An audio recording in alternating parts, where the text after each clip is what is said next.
Welcome to my webinar on hemodynamic monitoring and model-based diagnosis. My name is John Lee.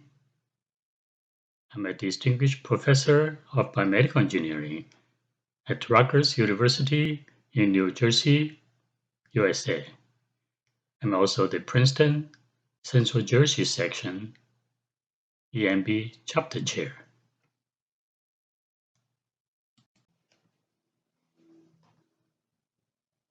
I will take a look at hemodynamic monitoring. Perhaps the most important is the transcatheter technology. You can see here there's a catheter that can afford blood pressure measurements, and then it can also pace the heart with ring electrodes. But it can also deliver drug, sample blood, or if you have thermistors, it can perform thermal dilution for cardiac output measurements. Right-hand side here, you can see the modeling of the catheter pressure transducer system. Catheter is typically filled with saline or fluid-filled catheter. Connect to a pressure transducer. Through an amplifier, the output can provide you with record blood pressure waveform. They can generally be modeled with a second-order linear system, and you can at least estimate the frequency response in your choices of catheter and pressure transducer.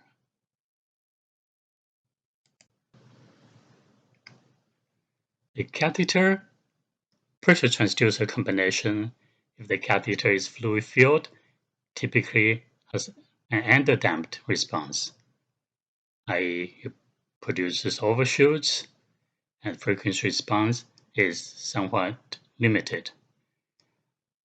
As you can see here, a comparison of the catheter tip pressure transducer is compared with fluid-filled catheter. You can see the overshoots due to underdamping of the fluid-filled catheter. It affects the accuracy of the blood pressure measurements. Non-invasively, you can actually measure blood pressure waveform with a tonometer. The two different design of tonometers is shown here. You can record non-invasively superficial arterial blood pressure waveforms, as shown here are the radial artery.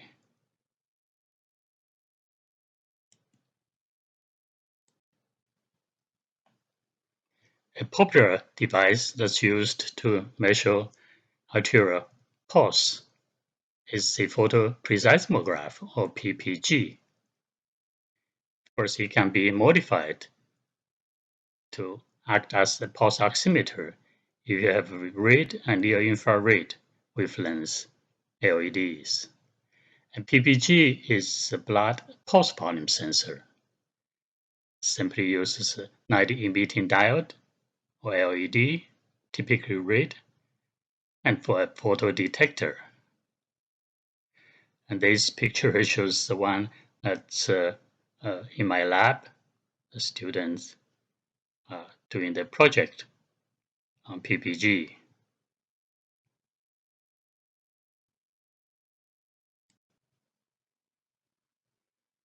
Once you have blood pressure waveform and hopefully blood flow waveform recorded with ultrasound Doppler, for instance, then you can do quite a bit of parameter manipulation and modeling of the arterial system. Here is a simple illustration of the most commonly used clinical model, the lumped Winchester model. Here you can see the ventricle ejecting systole to provide the stroke volume. into a compliant aorta. So the aorta must be compliant in order to receive the ejected blood, which on elastic recoil in diastole then perfuse the stiff peripheral vessels. And this is simply modeled by an electric analog of two elements, compliance and resistance. So the compliance represents large artery compliance. And it's inversely proportional to pulse pressure. RS is the peripheral resistance, or total peripheral resistance, so to speak. Hypertension is related to increased vascular stiffness or reduced compliance, especially reduced large artery compliance, and somewhat increased peripheral resistance. One need not to use electric analog. This is actually a hydraulic model of the arterial system of the vein castle. Here has three elements as active pump, and then the valve represents the aortic valve, characteristic impedance of the ascending aorta, compliance, and peripheral resistance. With age, arterial stiffness increases, or large artery compliance declines to a level that can be closer to that for the production of isolated systolic hypertension, which is defined as 160/90 mm mercury, 160 systole, 90 diastole. You can see on the graph here that peripheral resistance increases, but slowly with age. But compliance decreases much more rapidly with age, much closer to the production of ISH, systolic hypertension. Pulse waveform analysis is a popular technique used clinically to interpret the hemodynamics of the patient. Here you can see at age 60, blood pressure waveform, and with systolic hypertension, the blood pressure is significantly increased, especially in systole, but pretty much the same in diastole. And here you can see the reflected wave actually influences the recorded blood pressure waveforms. So it's being shown that systolic hypertension is due mainly to the increased or significantly increased reflected wave.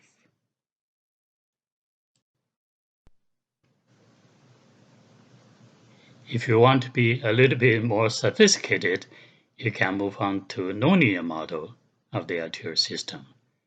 Here, instead of a constant compliance, we have a pressure-dependent compliance element, or CP.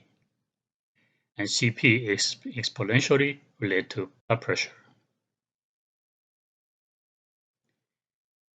And here you can see as blood pressure increases,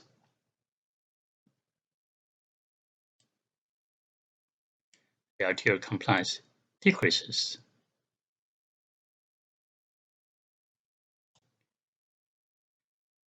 And you can compare the normal with hypertension. So hypertension has severely decreased arterial compliance, but with vasodilation, suppose you have nitroprusside or nitroglycerin, and compliance is improved. Of course, concurrently with a drop in blood pressure. And here the CP is important because it changes continuously throughout the cardiac cycle. It's no longer a constant value, as in the lumped wing cancer model. To increase the complexity and sophistication, one can actually produce a distributed model of the human systemic arterial circulation. Such model can actually realistically and accurately predict the blood pressure waveforms. But then you have many more segments for analysis or load to analyze. Now let's take a look at the heart and the coronary circulation. I've been telling people that's where your happiness and your sorrow go. Hopefully it's all happiness. You can see the coronary arterial system, left anterior descending coronary artery, and its branches, as well as circumflex coronary artery. Now we see what happens if a branch or 2 or 3 branches of the coronary arteries are occluded. So it will be reduced blood flow, which produces myocardial ischemia. We'll take a look for cardiac muscle shortening. And you can see the control they're about the same in different regions. But after 10 minutes of coronary artery occlusion, you can see in the ischemic region, the muscle length is passively increased because it loses contractility, whereas the normal region still shortens during contraction. This passive lengthening contributes to what's known as systolic bulging. We can see this in imaging as well. The part of the myocardium or the wall of the left ventricle actually bulges or ballooning.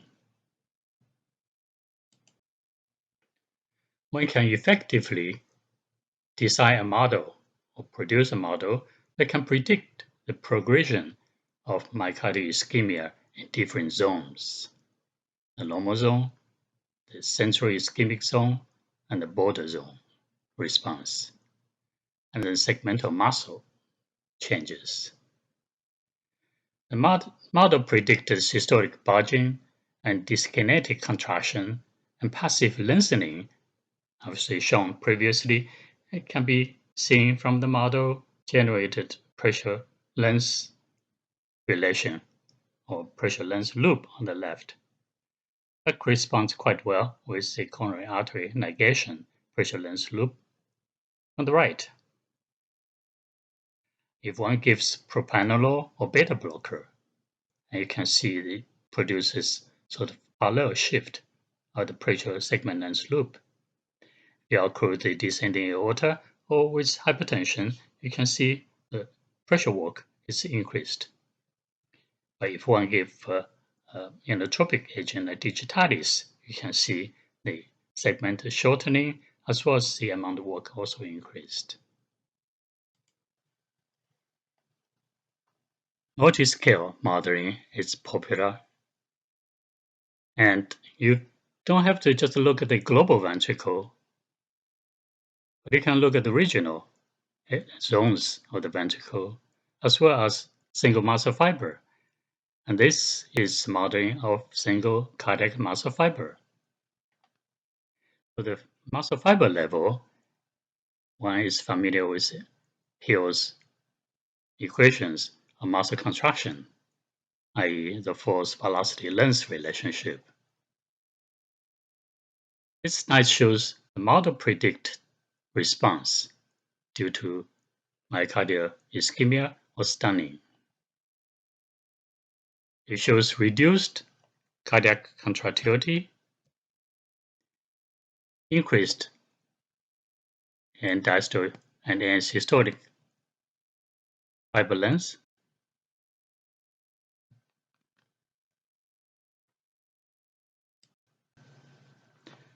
now the question arises, how do we couple the heart to the vascular system? Here is an example of heart-arterial system interaction. One can model the heart as a time-varying compliance model of the left ventricle with a source resistance, RV, this aortic valve, which is modeled by a diode, and aortic flow is flowing in one direction here, goes to the vascular system. Here you can see the nonlinear Winchester model of pressure-dependent compliance. And you can actually sort of study and research the temporal relationship of the coupling and interaction very well with this model. An example of heart-arterial system interaction in diseased conditions. Most commonly, one will see hypertension-induced left ventricular hypertrophy. So arterial wall thickens, but ventricular wall also thickens, or concurrent hypertrophy. With aortic valve stenosis, it makes it worse. On the left side here, you can see a control ventricular size. Let's say we model it as an ellipsoid. And then in hypertension, arterial pressure increases, or HBP, and the wall start to thicken somewhat. But when aortic valve also suffer from stenosis or lowering of the aortic valve, or HPP plus AVS, you can see the ventricular wall thickens further, creating a worse condition of left ventricular hypertrophy. In conclusions, the simple lumped models can predict hypertension-associated vascular property changes, and thus allowing therapeutic efficacy to be assessed, e.g., for example, improving large artery compliance and reduce peripheral resistance and afterload on the heart. Nonlinear pressure-dependent model allows more accurate prediction and interpretation of overall hemodynamics. Analog and mathematical models can predict relatively accurately clinical and experimental observations of myocardial ischemia due to coronary artery occlusion, for instance, stenting, and heart failure.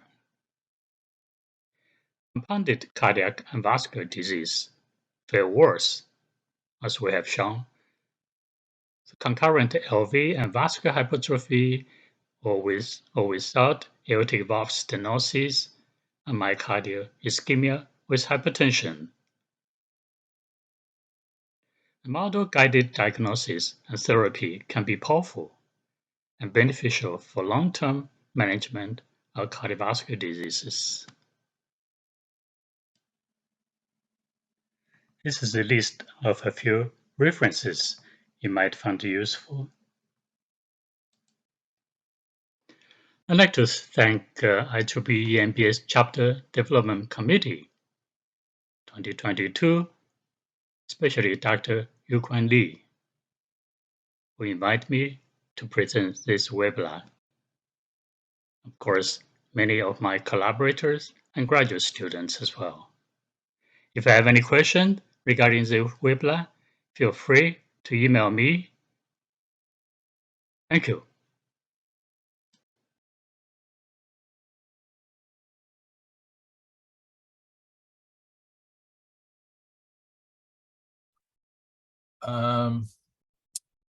Okay. First of all, I would like to thank IEEE EMBS Chapter Committee for your invitation, for me to be to make a presentation here at the IEEE Day public webinar. I'm very honored to make this presentation here. My name is Linte. I'm come from University of Oklahoma. I'm working in the School of Biomedical Engineering. And my presentation today is Frontiers in Human Brain Networks Research. So first of all, let's look at the data for medical reality of brain disorders and conditions. So this is the data from CDC at the United States. And if you look at the leading causes of the deaths, many brain disorders actually is ranked on the top of those leading causes. However, they are not on the top, top one. For example, for the Alzheimer's disease, it's ranked right here, number 6, but it is still far away, from number 1 and number 2, heart disease and cancer. However, if you look at another data, look at the burden of the diseases using a metric used by WHO called DALY. This DALY is spelled as a disability adjusted life years. So this consider the burden of the disease as the quality of the life when you have this type of the disease, and as well as the last year due to the disease. If you look at the data from DALY and worldwide, you can see the neuropsychiatric disorders actually ranked number 1. And if you compare neuropsychiatric disorder with cardiac vascular disease and cancer, it's almost doubled, right? So this is a very serious, problem. And this is actually the major driving factor that in the past decade, there are a lot of, large-scale national-level effort in order to push, brain research. So here are 2 examples. The first one is called the Brain Research Through Advancing Innovative Neurotechnologies Initiative. This is happened in the United States. Usually it's called a Brain Initiative. Okay. The second one is in Europe, for the EU Human Brain Project. This is just the 2 examples. Actually, there are other, brain research initiatives in other countries, like in Australia and China. And this is really a global effort, for brain research in the past decade. And if you look at the statement of aims for those large-scale national-level projects, all of them mentioned about mapping human brain. So basically, it's to create images of the human brain and try to understand the function of the human brain and the behaviors. Okay, so this is why for today's topic, I want to focus on neuroimaging. Okay, and my topic today actually will more focus on functional neuroimaging, because for the brain imaging, we can actually do both anatomic imaging and functional imaging. Okay, so if you look at the basic functional unit of the human brain, which is neuron, when neuron is activated, it's usually generate 2 kinds of the measurable signals. The first is electrical signal, very fast at the millisecond level. And these usually we call the primary response. And when neuron generate electrical signal, it also need to consume energy. So this leads to the right side, and usually called a hemodynamic signal, because the oxygenated hemoglobin will need to deliver the oxygen to the side of neuron being activated for energy consumption, right? So we have technologies to detect the hemodynamic response, and a group of technology that familiar with to the public is called functional magnetic resonance imaging-based technology. Okay, so right here, we actually also has the optical-based technology could be used to measure hemodynamic response. Okay, and a hemodynamic response usually called secondary response. On the left side, we have EEG, electroencephalography, and MEG, magnetoencephalography, to measure the electrical response and the primary response. Okay, so we have technology based on MI. We also have technologies based on electrophysiology. However, these 2 technologies have their own, pros and cons. For example, EEG and MEG are surface-based measurement, so their spatial resolution are low. And MI-based technology can see inside of the brain, so their spatial resolution is high. However, if you look at the temporal domain, The hemodynamic response is very slow at the second level. So the temporal resolution is very low. However, the electrical response is at the millisecond resolution. So temporal resolution is very good. So there are also efforts try to combine these two types of the technologies together, usually called multi-modal neuroimaging. Okay. Now here come to the next concept called human brain networks. And the concept of human brain work as networks potentially could trace back to maybe 100 years ago. However, the first time to really visualize brain-wide activities of the human brain, it's actually happened less than 30 years ago, mainly due to the introduction of fMRI technology, as I mentioned in the previous slides. So this picture is almost generated 30 years ago. And if you look at fMRI signal from the frontal area just in a single voxel, and also look at the signal from the PCC area, parietal cingulate cortex, this area, if you plot out the atom cores on the right side, you can see they almost fluctuated simultaneously. So if you do the mathematical calculation of correlation, the correlation between these two signals are very, very high. So this led to the discovery, so-called resting state network. Okay. And after 30 years of research, we already know the many facts that the human brain comprises many anatomically and functionally distinct networks. These networks are spontaneous, active, even in the absence of the sensory input or motor output. So this is why we call them resting state network, okay? And the state of this network are predictive of subjects' behavior and perception or mental state. More importantly, this type of technology has get into the clinical domain, and many behavior change in neurological and psychiatrical diseases are associated with the alterations in brain network and connectivity. So here I give you a couple examples of the depression, Alzheimer, and schizophrenia, and autism. And more importantly, all these alterations has been associated with a network called the default mode network involving the frontal area right here and the PCC area right here. And we are going to talk about default network in my presentation in the next couple of slides as well. Okay, so fMRI is the dominant signal in measuring functional connectivity and resting state network because of its excellent spatial resolution. However, it also has some limitation. So I already mentioned hemodynamic response is not a direct measurement of neuronal signal, okay? So it's very slow. So it's really not at the same scale of neurodynamics at the millisecond level. And because of that, most of the fMRI-based resting state study can only be static network, not dynamic network. Okay, and also the hemodynamic response also impacted by other systems like respiration and the circulation. Okay, so we have other candidates like EEG and MEG. They are portable and accessible and cheap and relatively easy to use. Also, EEG and MEG are direct measurement of the brain activity. Okay, so the temporal resolution is also very high.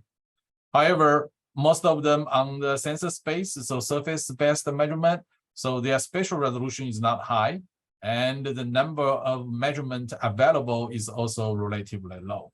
So in order to use EEG and MEG to measure resting state network, we need computational technology. So this video basically illustrates the pros and cons for the EEG and MEG in resting state network studies. The left side basically shows millisecond resolution. On the right side is surface-based, right? So we need computational in order to get, the information we want.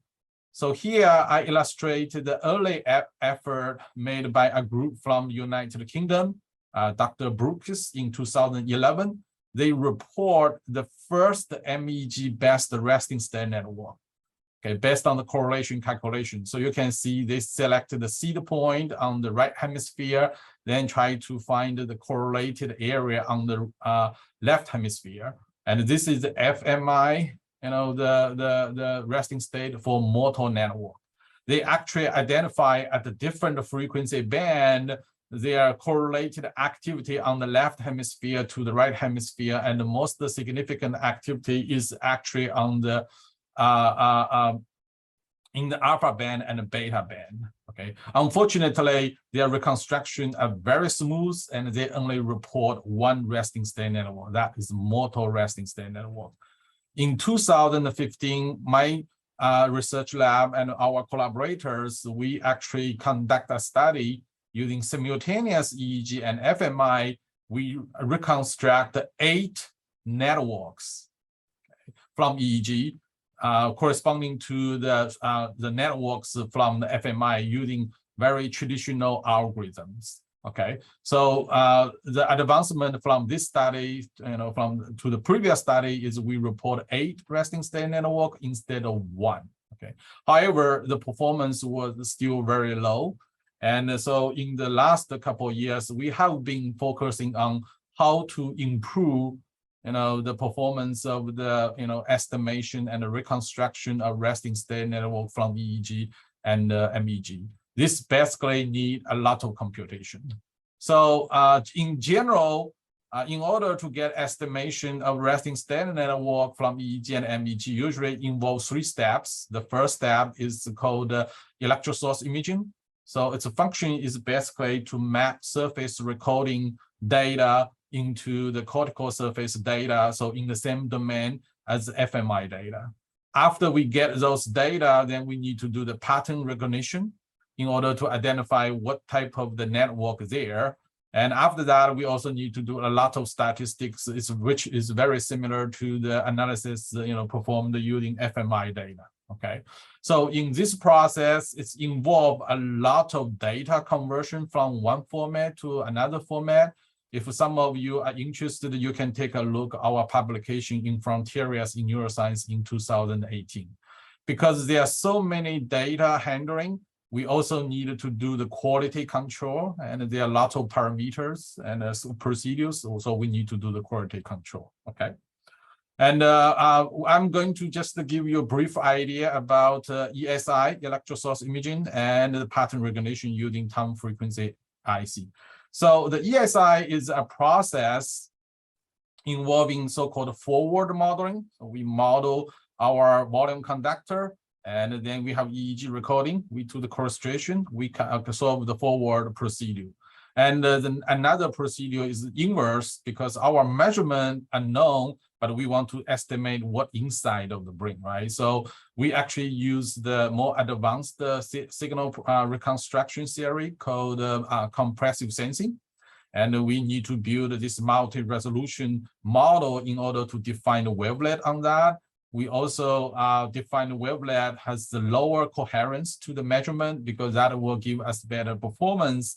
And then we solve so-called optimization problem to reconstruct what's going on inside of the brain. So that will map surface recording to the cortical surface, give us the type of the data in the same domain, as the FMI data. So this is the data that we have at the cortical surface from 3 representative subjects.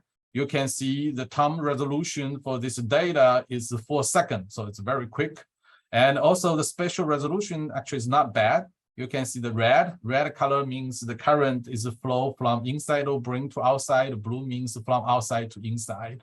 You can see those activities pop up and usually take a little bit time, and then disease also take a little bit time. This is kind of like a neuronal event.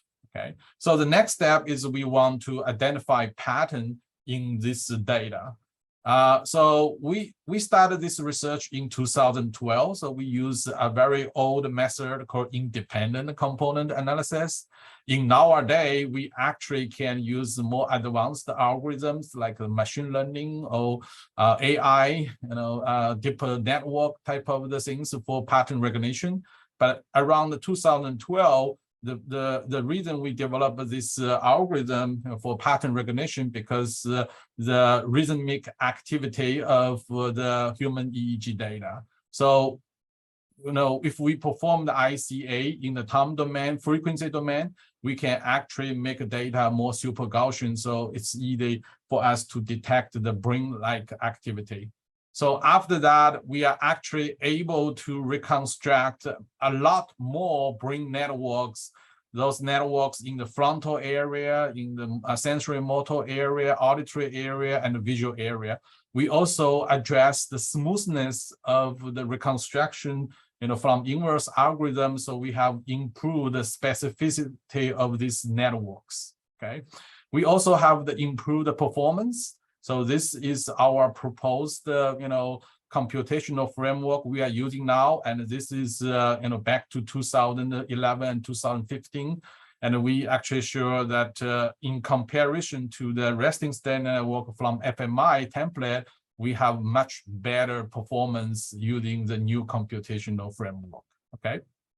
And for the interest of time, I will mainly skip this slide, but the purpose of the data presented in this slide is just to demonstrate the robustness of our computational framework, because we have 3 different data sets here, and we just illustrate the resting state, network detection in different data sets actually are very similar.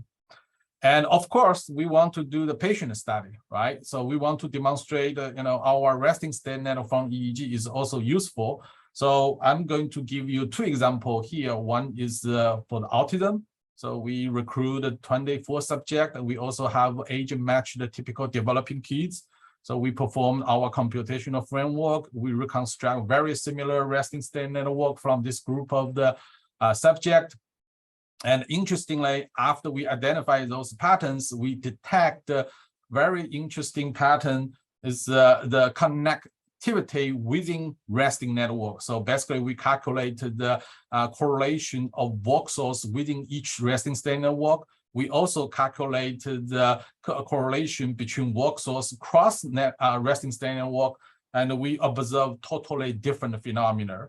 We observed that in typical developing kid, they usually have hyperconnectivity and compare with ASD, but in the cross resting state network connectivity, they actually the ASD usually have the hyperconnectivity. So in the opposite direction, this actually is very consistent with the developing theory, because during the infant stage, our synaptic connection usually are more local, and long-distance synaptic connection are usually very few. So during the development, we need to cut a lot short-distance synaptic connections and develop long-distance connections. However, this looks like in ASD kids or patients, they are not sufficient in both.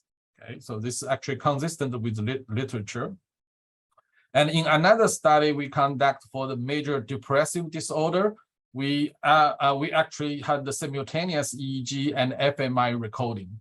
So this is the detection of the default mode network using EEG, using fMRI data only. And at the same time, we also detected the default mode network using EEG. And we use their time course convoluted with hemodynamic response function, and then perform the correlation analysis on fMRI data again, try to identify the default mode network based on the EEG data. So we have 2 data, 2 sets of the default mode network based on different data.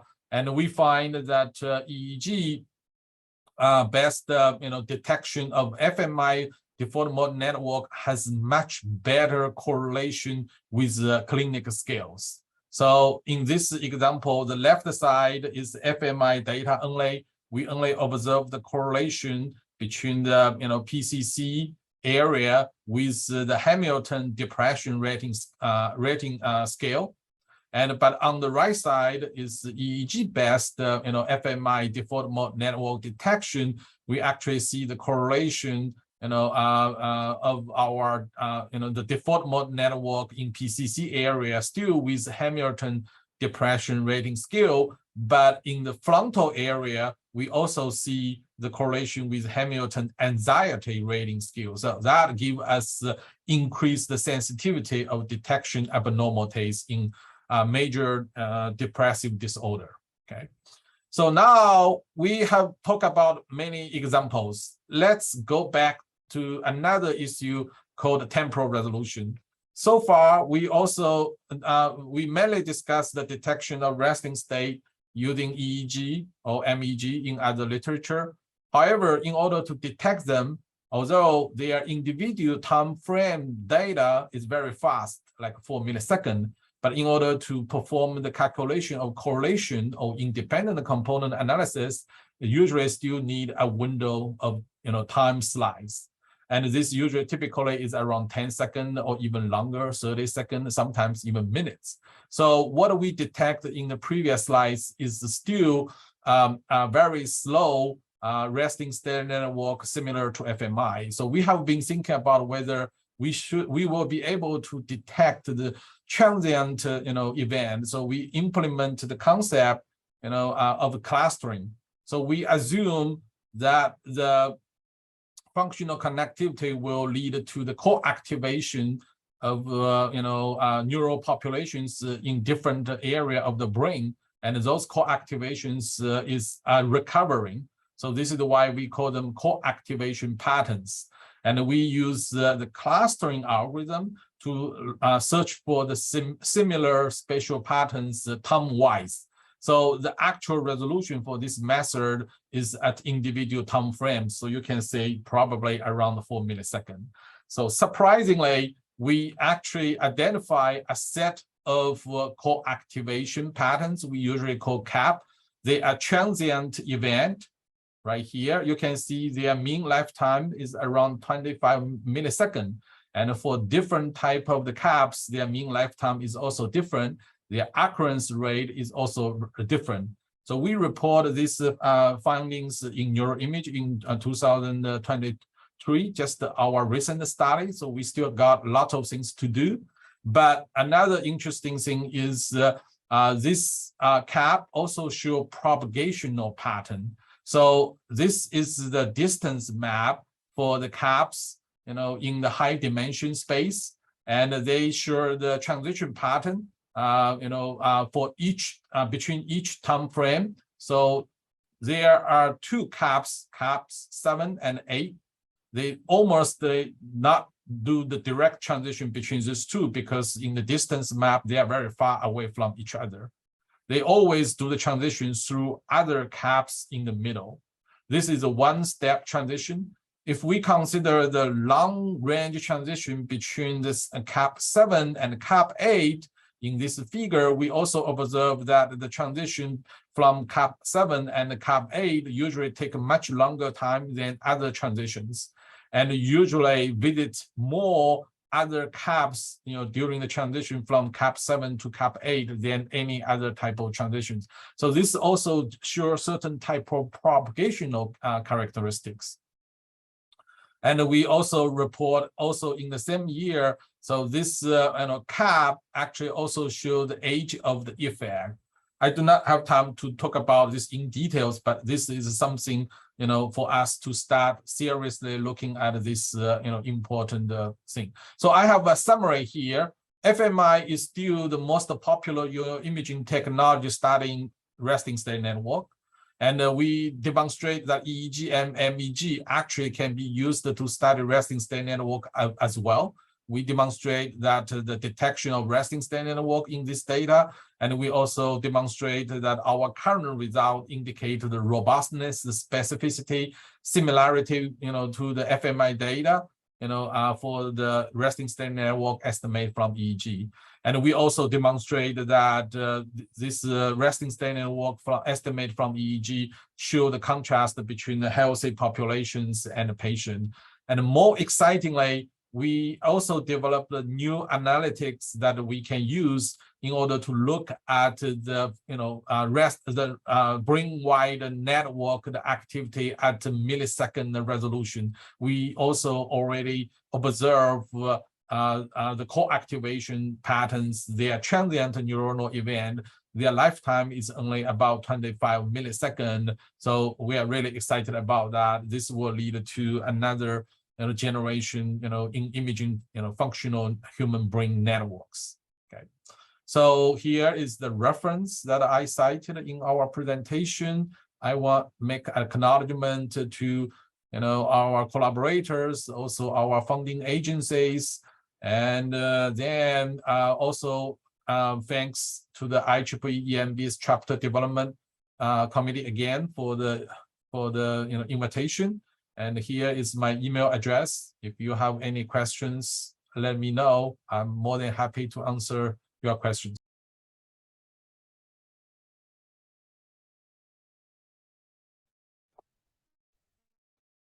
Hello, my name is Milica Radisic. I'm a professor at the University of Toronto and senior scientist at the University Health Network. It's my great pleasure to participate in Torch Relay for IEEE Day as a part of the EMBS Technical Committee. What you can see in this slide are many drugs by many different manufacturers, and they all have one thing in common. They've all been withdrawn from the market due to cardiac side effects. And when you think about how that is possible, one has to think about the drug discovery pipeline. Right now, drugs are first tested in animal cell lines in which human proteins are overexpressed, such as human ion channel HERG1. And if they don't block HERG1, they'll go to animals, usually rodents. And when they pass safety and efficacy testing in animals, they can be forwarded to phase 1 human clinical trial. So most often, the first time a drug is tested in a human is at the phase 1 trial. So there is a big hope and desire that by using human organs on a chip, perhaps in parallel with animal studies, or even after animal studies, we can develop both safer and more effective drugs. The jury is still out there where these particular organo-chip systems should be used, but that's something that we will see in the upcoming studies. So what is organo-chip? So there is no entire organ on a chip. It's usually a string of cardiac muscle. If it's a heart tissue or if it's a lung, it will be basically endothelial epithelial membrane cultured in a microfluidic device. So where the techniques for organo-chip engineering come from? Most of them actually come from areas of tissue engineering and microfluidics. They include combination of cells with bioreactors that are really small to create certain functional properties. You can see the rise of the field of tissue engineering and the number of publications in this field, as well as the rise of microfluidics. But organ on a chip, although the number of publications is less than for the other two fields, it's really on an exponential increase right now. So if we want to engineer a functional string of cardiac muscle, what is it that we need to consider? First of all, we need to consider incredible structural complexity of the heart. To have the function at the centimeter scale, we need to achieve appropriate function and appropriate structure at 9 different length scales. At millimeter scale, we need cardiomyocytes that are oriented and aligned in parallel, and their orientation angle changes as you go through the ventricular wall. At the micrometer scale, we can see these cells are rod-shaped cells, and they have a lot of cross striations. The cross striations then come from very precisely arranged sarcomeric proteins, and these are nanometer scale. And then if you then superimpose vasculature on top of this, you can see that this is a highly complex system. Today, I'm going to talk to you about our efforts to engineer a string of cardiac muscle using induced pluripotent stem cells derived from humans. So what do we do? The stem cells come from an adult human. And this is possible because either the blood can be sampled, one can use mononuclear cells for reprogramming, or it's possible to sample a piece of skin. Using methods that Professor Yamanaka discovered and for which he got Nobel Prize in 2012, it's possible to reprogram these adult cells into stem cells. They're very similar to stem cells that we arise from in development. Through work of Gordon Keller, Michael Aflam, Sean Polachek, and many others, it was discovered how to turn these pluripotent stem cells into cardiomyocytes. Otherwise, cardiomyocytes from our own hearts cannot be sampled and expanded. They're terminally differentiated. And these differentiation protocols basically mimic pathways that happen during embryonic development. Through this, we can first create cardiovascular progenitors and then cardiomyocytes and other cell subtypes. One of the challenges that remained for the field were early on immaturity of these cells. At the end of differentiation protocols, the obtained cardiomyocytes were small and polygonal in shape, and they were not really firing appropriate calcium transients. Their electrophysiological properties and calcium handling were not appropriate. You can contrast that to cells from adult heart that are brick-shaped, and they have appropriate transients where they release calcium from sarcoplasmic reticulum. Another barrier is getting different subtypes of cardiomyocytes, because not all chambers have the same kind of cardiomyocyte. Early on, about 10 years ago, we contributed methods for maturation of these strings of cardiomyocytes that are derived from pluripotent stem cells. At the end of directed differentiation, and about day 18, we would take these cells, we would seed them in a chamber that would consist of a PDMS well into which a suture was placed. Cardiomyocytes would be seated around the suture, and after a period of compaction of about 1 week, we would apply electrical stimulation. And this electrical field stimulation was designed to really drive contractions. The first contractions of the developing heart are very slow and irregular, but they increase in rate during development. And actually, I often say that the heart is one of the most important organs because the life begins and ends with the heart.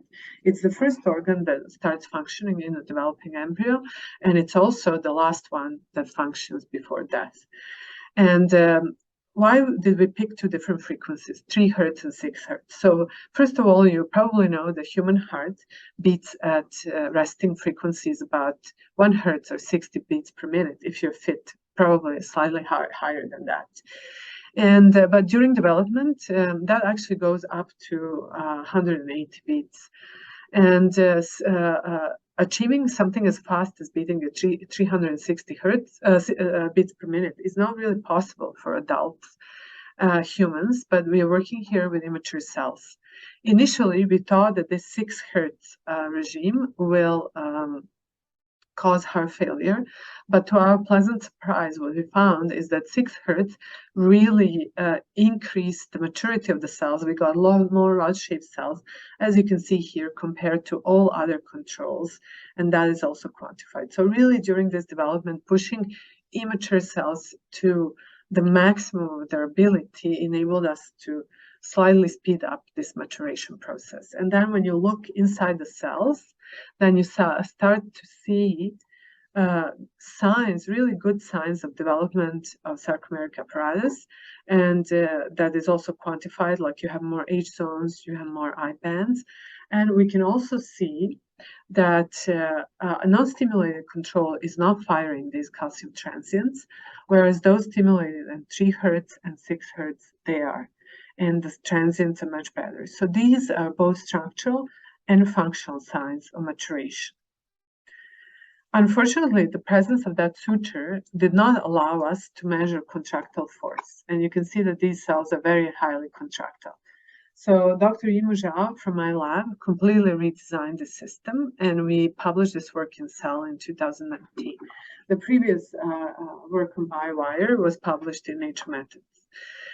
So here we took 2 polymer wires and we placed it in a hot embossed system. So this system is created by hot embossing of tissue culture polystyrene, and we have 2 suspended polymer wires. So each wire can carry multiple cardiac tissues so in different wells. Then the cells are placed in a hydrogel in a well.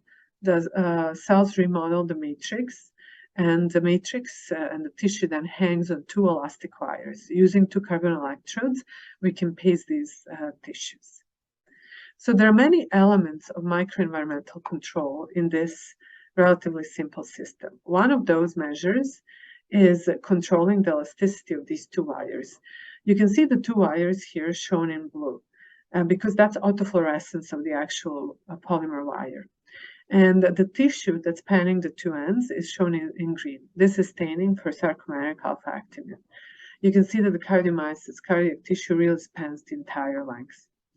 What we also make sure is that these wires are neither too stiff or neither too soft. So we match the elasticity of the wire through chemistry to that of the middle range of native human myocardium. Another important thing is cellular fidelity. We need to have both cardiomyocytes and fibroblasts, which is supporting cells that are responsible for matrix remodeling, the position of new matrix, and in general, gel compaction. Without fibroblasts, you can see that it's not possible to create contractile tissue in this platform. Right now, we are looking at incorporation of other important cell types, for example, endothelial cells as well, that make up the vasculature.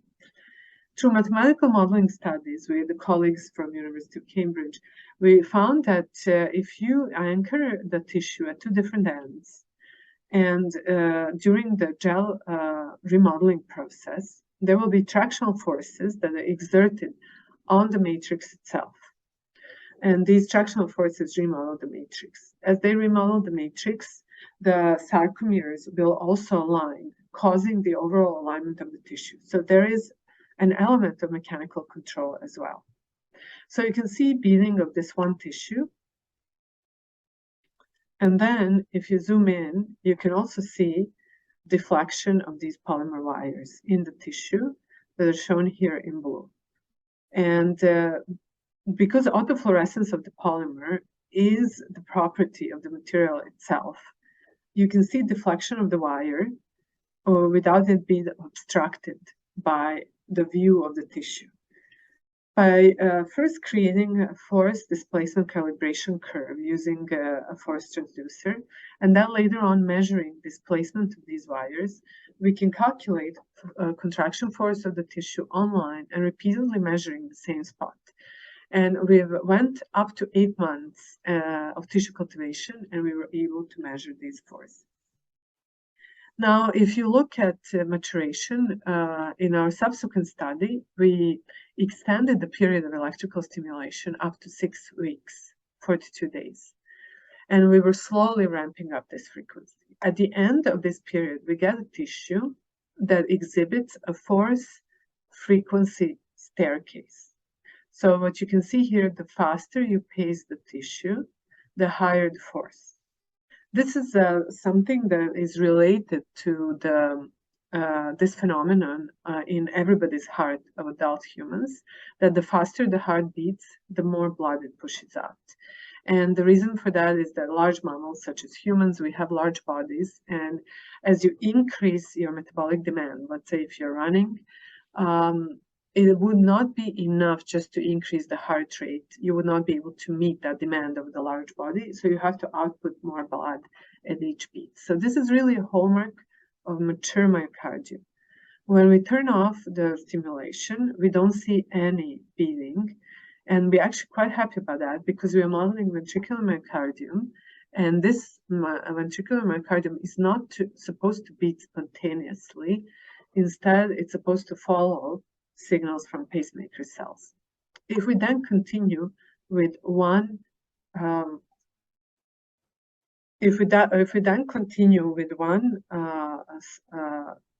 slow beat, we can see that the force goes up quite appreciably, and that's called post-rest potentiation, and that occurs because of the release of calcium, the accumulation of calcium in the sarcoplasm, and then the force goes back to the original levels.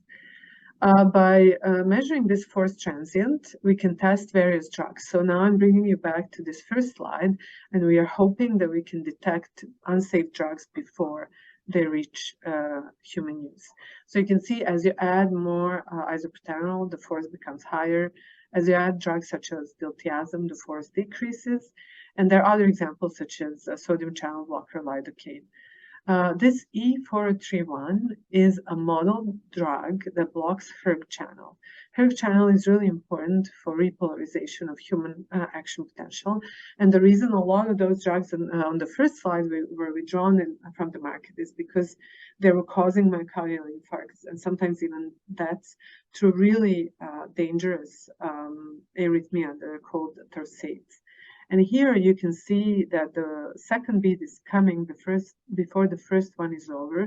So we are able to capture this highly arrhythmic behavior of property of this drug. Because we work with microscopy, if we load the tissue with calcium dye, from the same movie or subsequent movies, we can track both calcium transients and wire deflection.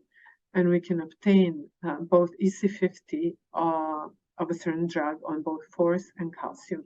So force and calcium transients in the cell are related, and it's really important to have this high content information.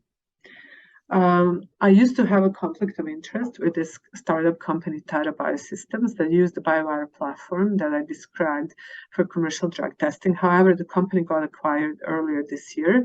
And so I can show these data and indicate that currently I don't have the conflict of interest with them anymore. But what you can see here is that very highly arrhythmic drugs, such as class 3 antiarrhythmic drugs, we will be able to pick up prolongation of action potential in the BioWire.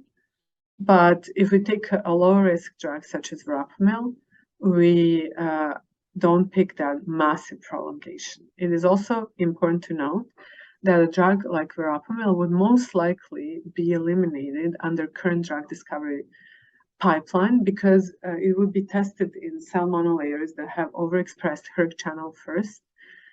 This drug blocks hERG channel, so that would be detected in the assay, but it also blocks L-type calcium channel, so the overall effect on action potential is not so profound as for the previous drug that I showed. And but this is something that can only really be studied in a human cell model, such as those tissues that I'm describing here, that are available from our platform technology, but also from a number of other 3D companies that are offering also wonderful models to study this.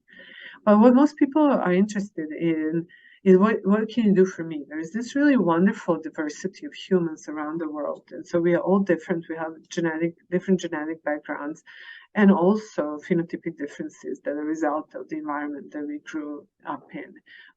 So the question is, can we model this diversity? And can we capture the cardiac disease that's caused by genetic changes?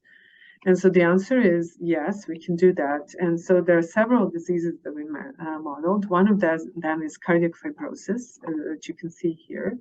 And so we found that, for example, we can create BioWire tissue that's fibrotic, such as the tissue that occurs in the myocardial infarct after infarction. And you can see that this tissue that we create is a lot more stiff. It has higher Young's modulus than normal tissue. People often ask us, do you need these models because you have animal models? We published in Nature Biomedical Engineering a comprehensive proteomic study that describes how these tissues are different than mouse model of disease. And you can see that if you can look at fibrotic BioWire tissue and proteome from human heart. So when people undergo cardiac surgery, there is a little bit of tissue that could be spared for these analysis. And there are fibrotic regions in these tissues. And when you look at these signatures, you can see that human IPS-based fibrotic BioWire tissue is more similar to human cardiac tissue that's also fibrotic than what a mouse is to human cardiac tissue. So we're, as a field, now starting to generate data to this regard. Another important disease is high blood pressure. Everybody knows about it, which is called hypertension. So it's important to know that a lot of people get hypertension. They're all basically treated with the same drugs. Some people will, at the end of many years, it could be 20 years, develop left ventricular hypertrophy, and some may develop heart failure as a result of it. And some people will live their entire life on these hypertension drugs and they'll be okay. So what's the root cause of this? And it's not a single mutation, it's actually polygenic condition. So working with Uli Brockel from Medical College of Wisconsin, we were able to obtain tissues from both non-affected hypertensive patients and hypertensive patients that were affected because they had left ventricular hypertrophy.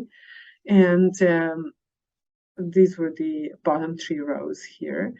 And these patients were all followed since 96. They were enrolled in an NIH Hypergen study. And you can see that with our BioWire platform, we are able, after 8 months of prolonged stimulation, to mimic this increased workload that the tissue exhibits and experiences as a result of high blood pressure. We can capture this heart failure that results only in affected patient cells and non-affected. And through this, then we were able to do RNA sequencing and identify 25 common pathways that were at play in all of these patients through different replicants that had this type of heart failure. So this discovery and safety testing as well as disease modeling. In future study, we'll have to validate further disease tissues in drug testing, incorporate immune cells, as well as develop distinct protocols for left and right heart. I'd like to thank everybody in my lab who helped with this presentation, as well as big thank you to EMBS Chapter Development Committee 2022.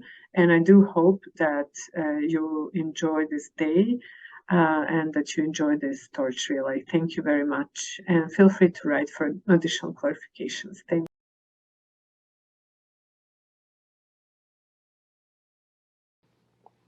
Hi, I'm Dieter Haemmerich. I'm with the Medical University of South Carolina, and today I will be talking about targeted drug delivery for cancer treatment and how we can use computer models to improve such therapies. And specifically, I will be talking about thermosensitive liposomes. Thermosensitive liposomes are lipid nanoparticles, approximately 100 nanometer in diameter, as shown schematically here on the left-hand side. So they are composed out of a lipid bilayer, maybe similar to a cell membrane, encapsulate a therapeutic drug, and the lipids are selected such that when we heat those liposomes to temperatures above about 40 degrees Celsius, so that's fever temperatures, we get a pore formation in the lipid bilayer that allows the encapsulated drug to be released. Thermosensitive liposomes were first described by Yatwin et al. More than 40 years ago. And since then, many different types of thermosensitive liposomes based on various lipids and encapsulating different drugs have been described. And one I want to highlight here is one that was described in 2000 by Needham et al. And those are liposomes that encapsulate a chemotherapy agent, and they are currently in clinical trial for human cancer patients. Thermosensitive liposomes enable 2 distinct delivery mechanisms. So here we see tumor vasculature. The liposomes enter the targeted tumor, and the first delivery mechanism would require the liposomes to extravasate into the tissue, followed by a release of the drug. And the second mechanism is where the drug release happens while the liposomes remain in the vasculature and passes through the vasculature. And then after the drug is released, it's taken up by the tissue. And that's so-called intravascular triggered release, and that's a mechanism I'm going to focus on in this talk. So with conventional chemotherapy, as is shown here, which is, let's say, administered intravenously. We have a patient with a tumor indicated here in yellow, and chemotherapy is administered, and only a very tiny fraction, let's say 0.1%, actually is delivered to the targeted tumor, and the remainder is taken up by untargeted organs and tissues. If we encapsulate the drug in liposomes, then the liposomes protect the drug from being taken up by other organs and tissues. and they circulate for extended duration of in the range of hours in the systemic blood circulation. And then in our case, the liposomes are heat sensitive. So what we then would do is we expose the targeted tumor to hypothermia.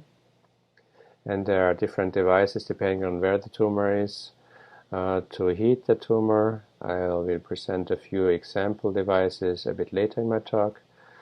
But then we expose the tumor to hypothermia, and that causes this targeted release and target delivery of the drug to the tumor. And that's also demonstrated here in a study that we published a couple years ago. We had a mouse with two subcutaneous tumors, one tumor here on the left side, one tumor on the right-hand side. We used thermosensitive liposomes encapsulating doxorubicin, which is a conventional chemotherapy agent that's used widely in human patients. And one advantage of doxorubicin is also that it is fluorescent, which means we could monitor the delivery by fluorescence imaging. So we injected the liposomes through the tail vein, and then we heated one of the two tumors by a heating probe as shown here. And after completion of the heating, we took fluorescence images of the mouse, showing that after 30-minute heating, we get a very targeted and substantial delivery of our chemotherapy agent to the targeted tumor compared to an unheated control tumor. Then we have a second case where we heated the tumor for 15 minutes. So one thing we also showed that with increasing the heating duration, we can increase the amount of drug delivered to the tumors. So now how can we use computer models to improve drug delivery with such thermosensitive liposomes? So we devised a computer model as shown schematically here. So this is a so-called multi-compartment model where different parts of the body are represented by compartments. So we had a compartment representing normal tissue, we had a compartment representing systemic plasma, and then we had for the tumor a compartment representing the plasma in the tumor, the interstitial space, and then one compartment for the cells. And then the different transport mechanisms indicated by arrows here in the schematics were modeled by ordinary differential equations. And if you would like more details, you can look at our publication here listed at the bottom. But what we then simulated is we simulated the administration of our liposomes to the systemic plasma, and then we assumed the tumor was heated that caused the release of the drug inside the tumor and uptake by the interstitial space and by the cells. Advantages of such a computer model include that we have access to all the variables, we can modify any parameter as we wish, we usually get results much more rapidly compared to, for example, studies in live animals, and the results are perfectly reproducible. Disadvantages include that we always have assumptions that we need to make sure are met, that usually we have a large number of model parameters, and in many cases these parameter values are based on either prior studies or estimates. And finally, to confirm model accuracy, you would need validation, and that validation requiring live animals is often difficult and therefore often not done adequately. So in our study, we also wanted to address the latter 2 points listed here. And here is the way we did that. So we performed studies again in mice with tumors. The tumors had a window on top that enabled the in vivo microscopy of the tumors in the living animals, or intravital microscopy. And those intravital microscopy studies were performed by our collaborator, Dr. Timo ten Hagen, at the Erasmus Medical Center in Netherlands. So they first administered thermosensitive liposome encapsulating the fluorescent dye via tail vein into the mice. Then they exposed the tumors to hypothermia, and at the same time they performed intravital microscopy during the heating at different time points. Then they provided us with the image data, and we performed image processing, and the results of that image processing was the concentration over time, both in the tumor plasma inside the vasculature and in the tumor interstitial space, or EES stands for extravascular extracellular space, so that's the interstitium. Then for our computer models, we measured the various tumor transport parameters. So one example of such a parameter would be the tumor perfusion. So we measured that based on additional intravital microscopy studies. We determined the pharmacokinetic parameters based on serial blood samples. We measured the release kinetics of our liposomes with in vitro studies. And based on that, that gave us all the parameters that we needed for a computer model, and we did not require any parameter estimates. Then we performed the simulation, and as a result, we get again concentration over time in tumor plasma and tumor interstitial space, and that we could directly compare to our in vivo results for our model validation. One thing we wanted to look at is how do different types of liposomes affect the amount of drug we can deliver to the tumors. So we compared two different thermosensitive liposome formulations, one faster and one slower one. So here you see the release kinetics that we measured for those liposomes in vitro studies, where we exposed the liposomes to 42 degrees Celsius. Here we have the time in minutes from 0 to 10 minutes. The amount of drug released from the liposomes after beginning of heating from 0 to 100% for the fast release liposomes shown in blue and the slow release liposomes shown in red. And those liposomes encapsulated a fluorescent compound, carboxyfluorescein. Now first our computer model results. Here shown the concentration over time. So the time is from 0 to 20 minutes, where for the first 10 minutes we applied hypothermia to the tumor, followed by a 10-minute cool-down period. So once we start heating, our liposomes release the fluorescent dye in tumor plasma, so the plasma concentration increases, and then the dye diffuses from the plasma into the interstitial space, interstitial concentration shown in red, and then once we stop the heating, the reverse process occurs. And results here shown for fast-releasing liposomes, FTSL, and for slower-releasing liposomes, STSL. And then here in comparison are in vivo results, again for fast-releasing and slow-releasing liposomes, showing both the tumor plasma and tumor interstitial concentration, demonstrating we were able to reproduce the delivery kinetics in our computer model pretty accurately, with an average normalized error of about 15%. One thing you may notice, both in the computer model and in vivo, that towards the end of the heating duration we approach some maximum, some plateau concentration, which are indicated here. And this plateau concentration is determined by an equilibrium between the amount of drug released from the liposomes and the amount of drug taken up by the tissue. Now briefly to explain why the fast-releasing liposomes are able to deliver more drug to the tumor. Here we again see the release kinetics of our two liposomes, now on a shorter time scale, up to 20 seconds for fast and slow-releasing liposomes.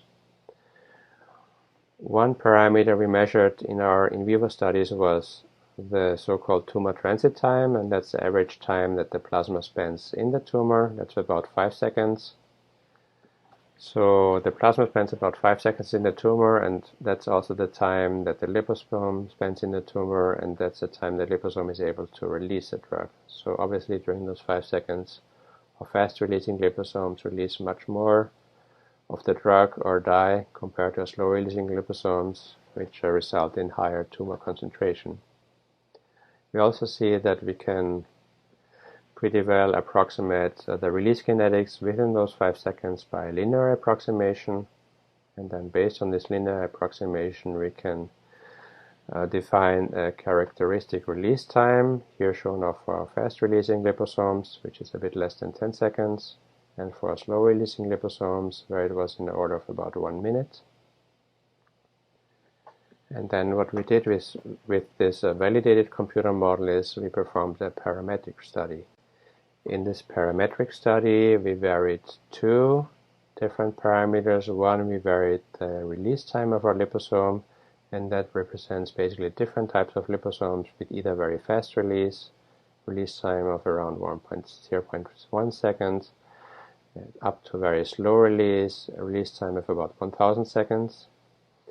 And the second parameter that we varied was the so-called extraction fraction, and that's a parameter that mainly depends on the encapsulated dye or drug. In our case, we had a fluorescent dye, carboxyfluorescein. So an extraction fraction of about 0.2 means that if we were to inject that dye directly into the tumor vasculature, about 20% would be taken up by the tumor. So that the extraction fraction depends on the drug, and for common chemotherapy agents such as doxorubicin, gemcitabine, or FUDR, that extraction fraction can vary between 0.5 and almost 1. So what these results then can tell us, for example, is if we choose a certain drug such as doxorubicin, how fast should the liposomes ideally release to get optimal tumor drug uptake? Or conversely, if we have a particular liposome that releases a drug with a certain release time, how much drug can we deliver to the tumor? In the second part of my talk, I will present some three-dimensional computer model results. And in the first part, we looked at how do different liposomes affect the drug delivery. Here now we are going to look at how does the heating device or the heating method affect the amount of drug delivered to a tumor. And we looked at three different heating methods that have been used in past studies in mice. One was a surface probe or a thermistor-based probe that I already described earlier, where the probe is in direct contact with the subcutaneous tumor. A second one that's very widely used is a heated water bath, where the whole hind limb of the mouse with tumor is immersed in heated water. And the third one is an infrared laser, where we use a laser for targeted tumor heating. What we did first is we performed a 3D scan of a mouse hind limb to reproduce accurately the anatomical details. And then we simulated heating, hypothermia with these three different devices, and the results are shown here.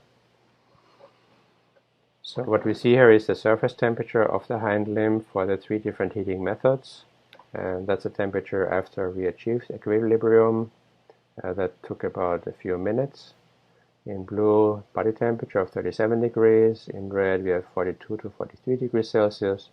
So for the mist and laser, we get a very focal heating as expected. And for the water bath, we get very uniform heating since the whole limb is exposed to heated water. And if we look at the cross-section of the tumor, where at the top we have the top surface, where, for example, here the heating probe would be located in the little dimple, we see that the thermistor-based probe only causes inadequate heating, so we reach the ideal release temperatures of 40 degrees Celsius and above in only part of the tumor. The laser produces much more uniform and much improved heating compared to the thermistor. And in terms of heating, the water bath produces almost completely uniform temperatures. So from the temperature perspective, the water bath actually looks ideal. If we look now at the drug delivery model results, shown here, where we assume 60 minutes hypothermia, so the tumor was heated for 60 minutes with each of the three devices. We see, as expected, very focal drug delivery for thermistor and laser, and uniform delivery throughout the whole hind limb with the water bath. Then again, if we look at tumor cross-section with the thermistor, due to the not ideal penetration of the thermistor heating, we get ideal drug delivery only to a part of the tumor. With the laser, we get much improved drug delivery throughout most of the tumor. And with the water bath, while we get very uniform drug delivery, the amount of drug delivered is actually substantially lower compared to laser and thermistor. And the reason we found out, if we look at the computer model results, is that in the water bath we heat a very large amount of tissue. And what happens, because we heat such a large amount of tissue, is that much of the drug that's in systemic circulation is depleted with a few minutes. So during the 60-minute hypothermia, after a few minutes, we have all the drug that was available released in the hind limb, and there's no additional drug delivery to the tumor, conversely to laser and thermistor. In this study, we did not perform a direct validation, but we could compare our computer model results to a prior study where we used a thermistor-based heat probe.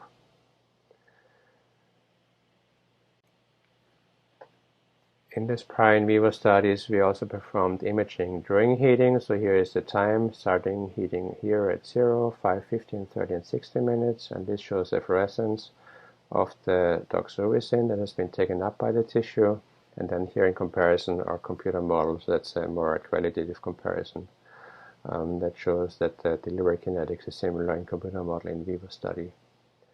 We also quantitatively measured the amount of drug delivered to the tumors in the prior in vivo studies, and that's shown here in green for a case with liposomes without hypothermia, and then after 15, 13, and 16-minute hypothermia.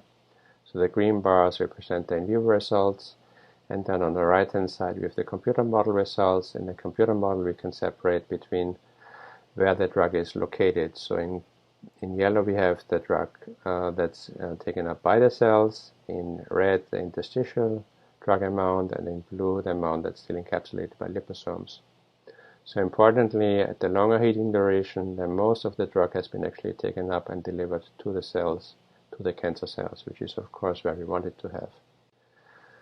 So in summary, thermosensitive liposomes enable the spatially targeted drug delivery that can enhance tumor drug uptake compared to conventional chemotherapy and limit unintended drug uptake by other organs and tissues. Our computer simulations can aid in the optimization of that delivery approach, and it can help us improve the liposomes or select the optimal drugs to encapsulate in liposomes. We can use the computer models to optimize aging strategy and thereby speed up development and potentially reduce the amount of in vivo studies that we require. Then I want to acknowledge the various people that worked on that project at MUC. So Cristian, Armachayan, and Anjamotomary were the ones that worked on most on the project that I showed today. I want to acknowledge our collaborators at the Erasmus Medical Center and at the NIH Center for Interventional Oncology. And then I want to acknowledge our funding source. And with that, I want to thank you for your attention. If you have any questions, here is my email at the bottom. And then finally, of course, I want to acknowledge the EMBS Chapter Development Committee for allowing me to present to you today.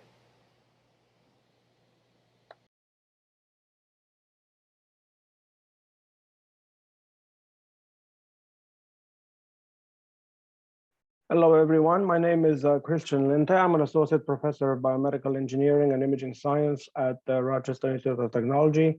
And today I will talk to you about some of the work we've been doing in the lab for the past few years, integrating medical image computing, computer vision, and AI tools for biomedical modeling and simulation applications. So as we're actually showing in this particular slide here, we are working with different kinds of medical images. Specifically, a lot of the work is cardiac imaging. We've done some applications in spine imaging and also some applications in lung imaging. So with no further ado, just wanted to talk a little bit about the various medical imaging modalities available out there. We have CT, MRI, SPECT, PET, ultrasound, and X-ray fluoroscopy. Typically, these methods are used for different applications. CT and MRI provide really good quality imaging for diagnostic applications. Ultrasound does as well, but ultrasound and X-ray are actually more focused on real-time imaging, and that's why they're actually used for intervention quite a bit. SPECT and PET, they're nuclear imaging modalities, which essentially look at metabolic imaging. And on their own, they don't show too much, but together with MRI or CT, they often show the metabolic activity on top of the morphology coming out of MRI or CT. So as you can tell, these imaging modalities are actually they cannot be substituted for one another. They each have their own purpose and they're actually used for different applications. And we'll show you more throughout the next 20 minutes or so, some applications that involve some of these. So in theory, the biomedical imaging visualization pipeline consists of actually three components. One of them is sensing.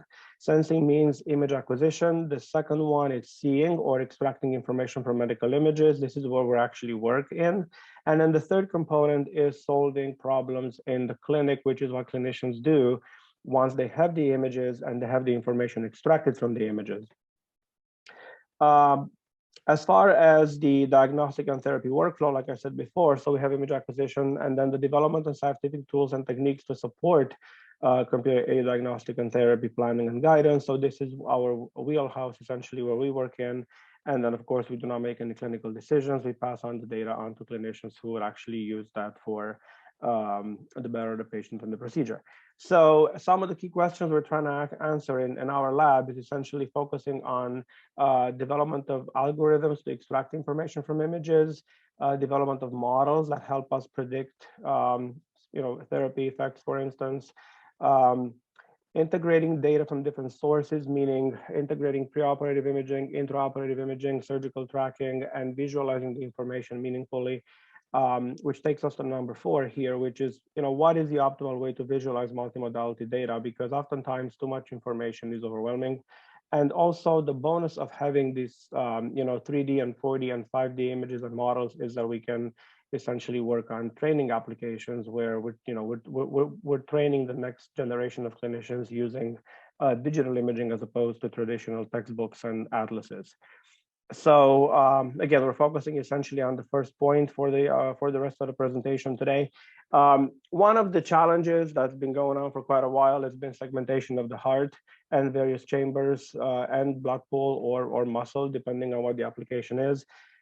So typically magnetic resonance imaging is used for cardiac imaging simply because it provides really good soft tissue contrast and no ionizing radiation. And it also allows us to depict the motion of the heart throughout the cardiac cycle, so we can actually image the heart over time.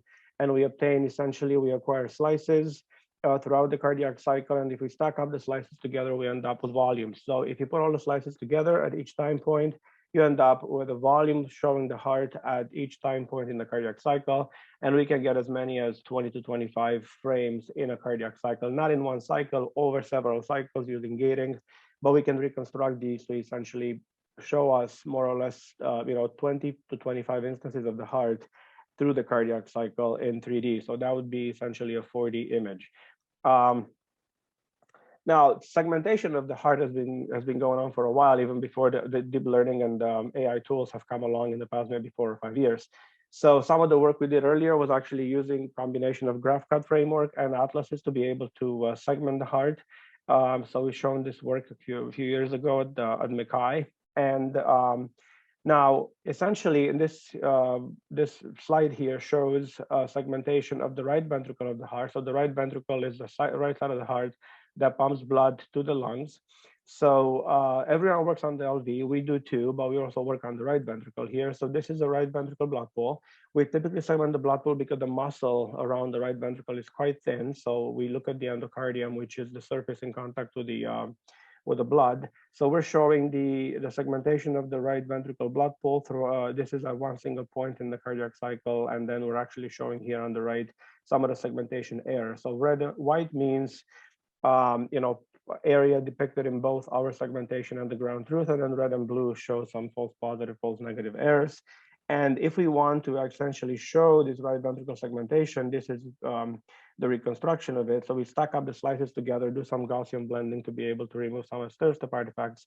And then we're actually showing a little bit of the error. So this area here is more uncertain to segmentation. That's why it's showing a little bit higher error compared to the rest. Now, 3D segmentation is ideal. The problem with 3D segmentation is that oftentimes the slices, when they come in, they don't come in aligned. So think of it as, because of breathing motion and so on, the slices of the heart being acquired do not stack up perfectly. It's like a loaf of bread that's in a bag, but it's been moved around a little bit. So the slices are not essentially nicely aligned. If you shuffle it around a little bit, you will actually get the slices realigned. So that's essentially what we need to do here. We need to actually align the slices. So then the slices are, they do not have any stair-step artifacts or weird borders on the sides. So in this particular case, this is work done about 4 years ago and jointly with Zivya and Eva at NIH. And then we wanted to look at using a regression model using deep learning to be able to align the center line, the centers of the left ventricle blood pool along the same path. And we wanted to essentially go from a highly misaligned data set like the one on the left to a more aligned data set like the one on the right. So that's essentially what we did. We arranged the LV centers in a straight line, contiguous 3D volumes, and then we built a continuous 3D volume stack from a stack of 2D CNA MRI slices. And this is one of the cases where, again, we showed drastic correction of the misalignment. So this is a data set before alignment correction, and that's the one on the right after alignment correction. To give you an idea, the that it corresponds to about 2 to 3 pixels. So it doesn't seem like a lot, but the pixels are not that small. The pixels are about 1.5 millimeters minimum. So you're talking about 4 to 5 millimeters, even when you're talking about 3 pixels. So again, this shows what the misalignment correction did. Now, we've done some other work using cardiac MRI after doing this misalignment to essentially extract the cardiac motion from frame to frame. So why do we want to extract cardiac motion? Well, so this here is a spatial transformer network that we use for a couple of applications. That ideally now, what we wanted to do, we wanted to extract cardiac motion because we need to know what how the heart moves, and if we extract the motion, we can then apply it to static models of various chambers of the heart in diastole, and we can propagate them throughout the cardiac cycle, so we can actually obtain dynamic models of various components of the heart. So this is work done with Dr. Shantz at University of Kansas. She's also speaking in the same workshop. So again, cardiac motion extraction is critical because the kinematics allows us to quantify cardiac function. So that's really important simply because we want to know exactly how the heart functions, and also allows us to reconstruct the biomechanics. So in this particular case, so this is a data set showing the heart. So this is one slice over time. And this one here is showing the contours of the left ventricle, endo, and epicardium. So we will actually do that for all the slices and build 3D models. Following misalignment correction, essentially what we're doing is we are putting the images through this 4D deformable registration pipeline, which essentially what it does, it comes up with a transformation between the end diastole phase and then the subsequent phases in the cardiac data set. We did it on the ACDC data set. It has about 150 subjects, featuring normal subjects as well as different pathologies. The data sets have been acquired on a couple of different scanners, so it's highly diverse. So getting it to work on this data set actually means quite a bit. To do the evaluation, we looked at, essentially, we wanted to evaluate the registration by comparing our propagated end systole phase to the ground truth end systole phase, because we have segmentations in end systole. And also, what we did, we went an extra step. We actually went ahead and we segmented all the frames using another segmentation method we developed. And then we wanted to compare the segmentations coming out of this ground truth method to our propagation of the end diastole data set using our registration. So essentially, we're trying to see how well the segmented frames match the frames that were propagated using registration. So we're looking here at about 80 to 85% dice correlation between them. This is the LV myocardium registration, and about 6 to 7 millimeter Hausdorff distance. Hausdorff distance is the maximum distance between these surfaces. So it's actually tough to get a really good Hausdorff distance. And this is for the right ventricle myocardium. We're looking, so the left ventricle blood pool, we're looking at about closer to 95% dice, and then 2 to 3 millimeter Hausdorff. So ideally, we want to do this cardiac motion extraction because we take this data that we have these transformations, and we can apply them again to static models. So in this particular case, this is what we're doing here.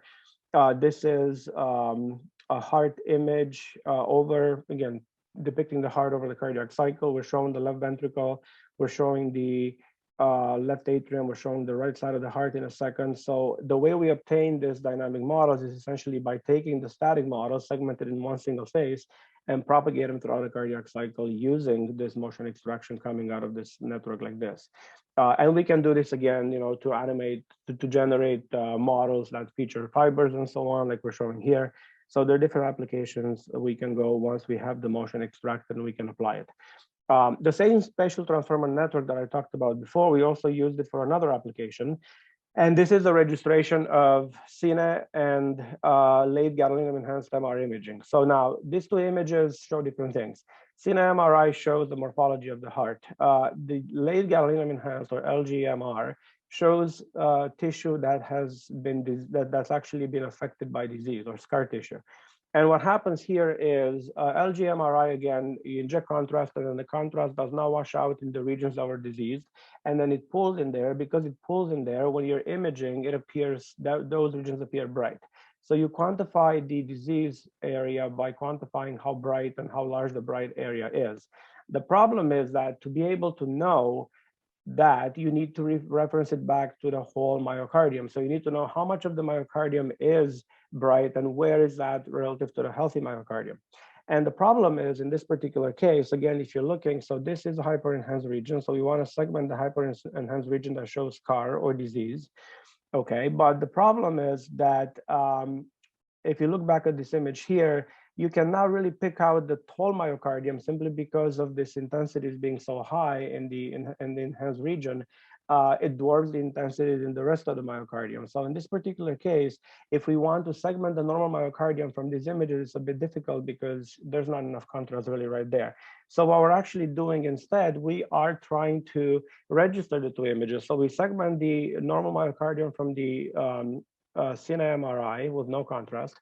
And then we segment the delayed enhanced images to obtain the scar regions. And then we want to register them and map them so we can visualize the scar on top of normal myocardium. So this is actually what we're doing here. We actually are using a data set here featuring 45 subjects. We have steady state super session CNA MRI images. We have LG MRI images, and we want to register the two. We're looking at evaluation metrics for registration in terms of the center-to-center distance of the left and right ventricle blood pools. So again, we want to minimize center-to-center distance. We want to also minimize the overall surface-to-surface distance after registration. So just to give you an idea here, we're looking here at the LG MRI image. Okay, before registration, if we just superimpose them, we have essentially, let me go back. An error about 3 millimeters. And then we compared our work, which is supervised rigid and affine on the far right, with unsupervised methods, rigid and affine. So unsupervised methods show about maybe 2.5 millimeters, so not much improvement from before registration, but then we're actually correcting this quite a bit by about 1.5 to 2 millimeters by the time we use our methods. So this is essentially the scar shown on the LGMR image. If we were to superimpose it on the normal on the CNA image with no registration, look how the scar ends up showing up actually in the blood pool. So that's not really correct. Following unsupervised registration, the scar is showing a little bit better, but still in the blood pool, which again is not correct. However, if we go ahead and if we use this registration we're talking about here, both rigid and affine, it looks like the scar actually does appear to overlay right onto the myocardium where it belongs. So this is, again, this is another indication, not only the center-to-center distance is much, much smaller, but it really makes sense when we're looking at the actual mapping of the scar to a normal myocardium. And this is, again, if we wanted to look at quantitative results, we're looking at about 2 millimeter registration errors, and overall about 1 to 2 millimeter average distance error. So center distance 2 to 3 millimeters, and then average error about 1.5 millimeters. And we're seeing here that the supervised, affine, and rigid are performing much better than all the other ones. So I'll take the next 5 minutes to talk about another application in computer vision and robotics. So in this particular case, we're talking about Da Vinci surgeries and Da Vinci robotic interventions, right? So oftentimes, again, when clinicians perform these interventions, they are at a console, they look at video acquired using a camera that's actually inserted inside the abdomen or inside the thoracic cavity, depending on what they're operating on. And they're looking at videos that look like this, right? So ideally, videos that look like on the picture on the right, it would be much more meaningful if the instruments which are actually appearing in the scene would actually be to a certain extent highlighted or segmented. So this is an input video frame, and then the ground, and then we can actually go ahead and segment. We segment the instruments here, and then we can overlay them onto the image. We can do a binary segmentation like the one here. Essentially, we pick out the whole instrument, or we can do a part segmentation where we show different parts of the instrument, different colors, or we can actually do an instrument recognition where we, depending on the segmentation, we can also classify and identify the instruments. So we use the kind of this data set in 2017 to actually test our application here. We developed the UNet Plus method. And in this particular case, again, we had quite a few frames of video frames. and there were 7 instruments in total in the data set. And just to give you an idea here, so these are various imaging frames at the top, video frames at the top, and then these are the depicted automatically segmented instruments at the bottom. Each instrument has essentially a shaft, a wrist, and the clasper. Now, picking out the shaft should not be that big of a deal, but picking out the wrist and the claspers are where the real talent lies, because think of it as a fork, a knife, and the spoon. The shaft is the same for all 3, but the actual end of that instrument, fork and the knife and the spoon, they look different. So this is why picking out the shaft and the claspers makes really a big difference. So here we're showing the different segmentation results achieved using various methods. Our method is UNet Plus. Looks like we're getting about 95% accuracy in picking out the shaft and about 73% on the clasp on the wrist, and then 60% on the claspers. It might not sound like enough, but again, we are in good company as far as all the other methods out there. So to give you an idea of how much more meaningful the visualization is, this is visualization before with no segmentation and no overlay of surgical instruments. And if we're looking on the right-hand side, we're actually seeing the same scenes, but this time, again, left and right, you see the same surgical scene with and without the surgical instrument segmentation and overlay. So it is, it is quite more meaningful to look at something like this as opposed on the right as opposed to the left. Now, the other thing another application we extended this work to was figuring out essentially if we can reveal the tissue scene or the background scene that's hidden by the instrument, because the camera typically is, the instrument is in between the camera and the tissue. So the question is, can we recover the tissue or the scene, the background scene that's actually covered by the instrument, since the camera is imaging through the instrument and the instrument is not translucent. So in this particular case, we wanted to essentially, the surgical tool that includes a view of underlying tissue and surgical scene, we wanted to essentially see if we can recover that. So that's an example right here. So the million-dollar question is, can we digitally remove the instruments and recover the underlying scene? We're using a single camera. So there's some applications that do this using 2 different cameras, so that way one sees what the other one doesn't. In this particular case, you want to do from a single camera. So ideally what we need to segment out the, if you look at this image here, so this is the initial frame with the instrument. We would need to essentially segment out the instrument, and then the segmented mask will have to be painted with it, with the background scene information, and then doing some blending to be able to actually blend it in. So anyway, in this particular case, I just wanted to, I'm going to end here in the interest of time. I think I've showed you essentially several applications of computer vision and image computing and AI. So again, we're talking about 100 years of medical imaging and ongoing, and quite a few, biomedical visualization applications that have been, made possible for the past 25 years or so. So with no further ado, I wanted to acknowledge my former students and current students and collaborators and sources of funding.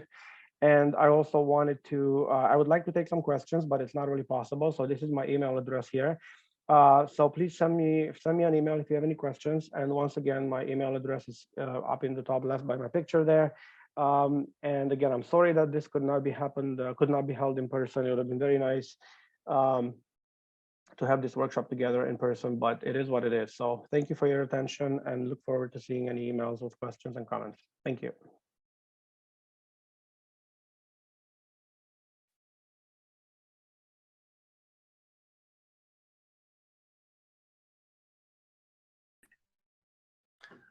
Hi, everyone. My name is Vincent Chen. I'm Associate Professor of Biomedical Engineering at Loyola University, Chicago. The topic I'm going to talk about today is my study on effects of changes in power spectral density, or PSD, on neuromodulation. So what is neuromodulation? The definition of neuromodulation is the alteration of neural activities induced by the delivery of electrical, electromagnetic, mechanical, optical, or chemical stimuli. Venture capital investment is pouring into neuromodulation applications. These devices are getting more sophisticated with advances in semiconductor manufacturing and computational technology, and with new neurological disease indications opening up. This could be found in the Crunchbase website below. So what are the objectives of neuromodulation? To relieve pain. This is a common application. which is being applied to neuropathic pain, depression, spasticity, tinnitus, addiction, and cravings, food cravings. Or on the motor side, to strengthen motor control, or to improve brain connectivity and memory. There are several other approaches or methods of neuromodulation. These include brain stimulation, brain-machine interface for applications or neurorehabilitation, spinal cord stimulation for relieving pain, and peripheral nerve stimulation. We will go over the details later. So deep brain stimulation is a common approach, methods to be used for Parkinson's disease. Vagus nerve stimulation is being applied to epilepsy and certain depression patients.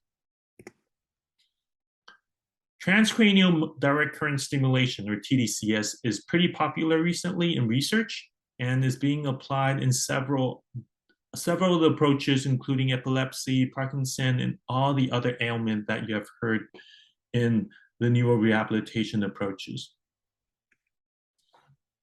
The functional electrical stimulation is the conventional approach of using electrical stimulation to recover some function of our motor control. And transcutaneous electrical nerve stimulation is being used to relieve spasticity or strengthen the muscle. Transcranial magnetic stimulation, or TMS, is very popular. It's currently approved for one of the non-invasive approaches for depression. When it's being used with repetitive stimulation, it's called the RTMS. There are other approaches that are not electrical or magnetic. These are the mechanical or acoustic approach, including the ultrasonic neuromodulation by generating heat. Of course, there's also vibration, which what happens is that it induces mechanical and vibrations by stimulating our afferent pathways from the muscle and Golgi tendon organs. Besides that, a very common approach for research is optogenetics. That's one of the optical approaches that are being used in animal studies. So what is the mechanism of neuromodulation? When we're talking about the mechanism, we can't disregard ion channels. So neuronal activities depend on these ion channels. Ion channels open and close in response to specific electrical, mechanical, or chemical signals. Millions of ions can pass through a single channel in a very short period of time, causing rapid changes in membrane potential. The structure of ion channels is inferred from biophysical, biochemical, and molecular biological studies. In order to study the membrane potential, we are curious about the structure of the transmembrane structure. This is basically showing the extracellular side and cytoplasmic side of the cellular membrane. Of course, as an electrical engineer, we tend to model these ions as circuits. And this is a common model that could be found, the Hodgkin-Huxley model. And by defining this capacitor as a series with being connected serially with a parasitic resistance and parasitic inductance, this Hodgkin-Huxley circuit model can be defined by the resistance, the reactance of a capacitor, and the reactance of an inductor. I'm highlighting the omega frequency here, which is the angular frequency, where omega equals to 2 pi f. The purpose is because we will need this omega later on to calculate the impedance. And we will come back to this slide later. So besides the mechanism of ion channels, I would also like to emphasize the synaptic transmission. So high frequency stimulation produces an increase in transmitter release called post-tantanic potentiation, which is initiated by calcium influx. This post-tantanic potentiation at certain synapses is followed by an even longer lasting process, which is also initiated by calcium influx, that involves NMDA and AMPA receptors, and which causes the long-term potentiation, or LTP. So during a high-frequency tendinous, the large depolarization of the postsynaptic membrane, which is caused by the strong activation of the AMPA receptors, relieves magnesium ion blockade of NMDA, which pretty much acts as a switch here. So that allows calcium ion, sodium ion, and potassium ions to flow through the ion channels. The increase of calcium ions in the dendritic spine triggers calcium-dependent kinases, leading to induction of LTP. So this indicates that the most probable direct effect of stimulation-induced neuroplasticity, which is the LPTP, is the modulation of NMDA and AMPA receptors, which is relevant to the circuit modeling that we have been demonstrating earlier. This is an exemplary figure of the AMPA and NMDA receptor with the magnesium here working as a key. This is the AMPA circuit model, and this is an NMDA circuit model. We are going to use this impedance as a way to explain what we're going to do later on, how we're going to define power spectral density. Picture's not blocking the way. Okay, so why power spectral density? So power spectral density of a signal describes the power distribution of the signal within a certain band frequencies. It's commonly used in biomedical engineering, commonly seen in electroencephalography, or EEG, and electromyography, or EMG, for the signal interpretation of EEG and EMG, as the one that you see here on the right, EEG, the frequency, the delta, theta, alpha, beta, gamma waves, in EMG waves. But what we're trying to emphasize, unlike EEG and EMG, instead of acquiring signal power, we are applying signal power in neuromodulation. And this is like a totally different concept. Collecting signal power and applying signal power. So this is a typical electrical stimulation pattern. These patterns are usually trains of periodic pulses that are applied at stimulation rates between 20 and 100 hertz. The reported stimulation parameters in clinical studies usually include intensity, frequency, and pulse width. But something I want everyone to consider is that the frequency that most of these reported studies, when they talk about frequency, it's the stimulation rate. It's not the frequency that we have been talking about, the power spectral density frequency. The stimulation pulses in most studies are rectangular, which invites the question, could other waveforms be more effective? So why are we considering other waveforms? Because other waveforms, the main difference between rectangular pulses and other waveforms or sinusoidal waveforms is the power spectral density. This is an example. If you see these two different stimulation pulses, the one on the top and the one in the bottom, one's the sine wave, one's the square wave or pulse waves. You can tell that they are the same stimulation frequency, but their power spectral density or their frequency distribution in the spectrum is different. The main difference is that the pulses that are being defined through fast Fourier transform includes the harmonics at the multiples of the fundamental frequencies. So if we go back and check our circuit model, you will realize this omega here is actually the frequency of the frequency distribution, not the stimulation rate, which is the fundamental frequency. So if this omega is not the fundamental frequency, it's the frequency distribution in the spectrum, basically that will define the impedance. And because of this change, this definition of impedance, you will get, you can estimate a change of voltage differences.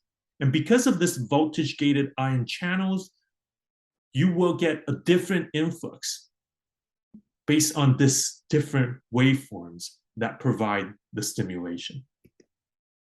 So is there a specific frequency band that induces more potentiation or depression? That's our question. Okay, so our current experimental design, what we do is we have, we're planning to split the power spectrum of a conventional 20 Hertz electrical stimulation train. So how do we split it? We split it into 3 frequency bands, 0 to 40 Hertz, 40 to 200 Hertz, and greater than 200 Hertz. The rationale that we're splitting it at 20, 40, and 200 Hertz is that because the fundamental frequency of a conventional low frequency is 20 Hertz, which is pretty much in the middle of 0 to 40 Hertz. And the conventional high frequency is 100 Hertz, is in between 40 and 200 Hertz. And why greater than 200 Hertz? There's also the reciprocal of the absolute refractory period. A refractory period is around 1 millisecond, so the reciprocal of such neural firings should be around 1,000 Hertz. So basically 20 Hertz belongs to 0 to 40 Hertz, 100 Hertz belongs to 40 to 100 Hertz, and 1,000 Hertz is of course greater than 200 Hertz. That's the rationale of our stimulation frequency band design. And we measure muscle force and EMG by using rabbits, because rabbits, they have larger muscles. And these anesthetized rabbits will be constrained by Velcro straps to a custom-made base designed by our original prototype. And we're now using SolidWorks to 3D print our models. The custom-made base is a generic fixation frame design that can be modified for rabbits of different sizes to make sure that our designs are accurate and we can collect probably the best force possible. Okay, so what we're really concerned about is the central and peripheral contributions of this stimulation. Our earlier studies have observed enhanced neuromuscular functions induced by cortical spinal contributions to frequency and intensity modulation of electrical stimulation pulses. We would like to see which part belongs to the central contribution and which part belongs to the peripheral contribution. And we would want to find the individual correlation between the power spectral density of different frequency bands, because we believe different frequency bands correspond to a certain portion of central contribution or a certain portion of peripheral contribution. The results will provide insights of how electrical stimulation can induce additional neuroplasticity, preferably through a non-invasive approach. Now, the current perspective and applications. First of all, we're going to design a power control stimulator to regulate power output as opposed to conventional current controlled or voltage controlled designs. This concept is based on the signal processing approach, the text, is being taught in textbooks, the Parseval's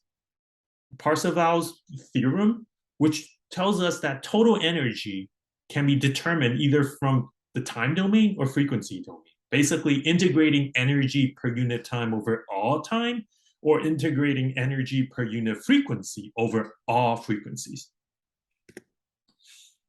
You can tell from these very popular stimulation approaches, TDCS, TACS, the transcranial alternating current stimulation, TPCS, transcranial pulse current stimulation, or TRNS, transcranial random neural stimulations, that they all show different, they might have a similar, I mean, at least for the TACS and TPCS, they show similar approaches of stimulation rate, but they have different, totally different power spectral densities. So they should, that's the reason why we can imagine that they will generate different results through their different nature of their approach based on the power spectral density from that perspective. So besides that, there are also applications that include peripheral nerve regeneration. Several studies of applying electrical stimulation to promote peripheral nerve regeneration have been conducted in these animal mammalian model systems.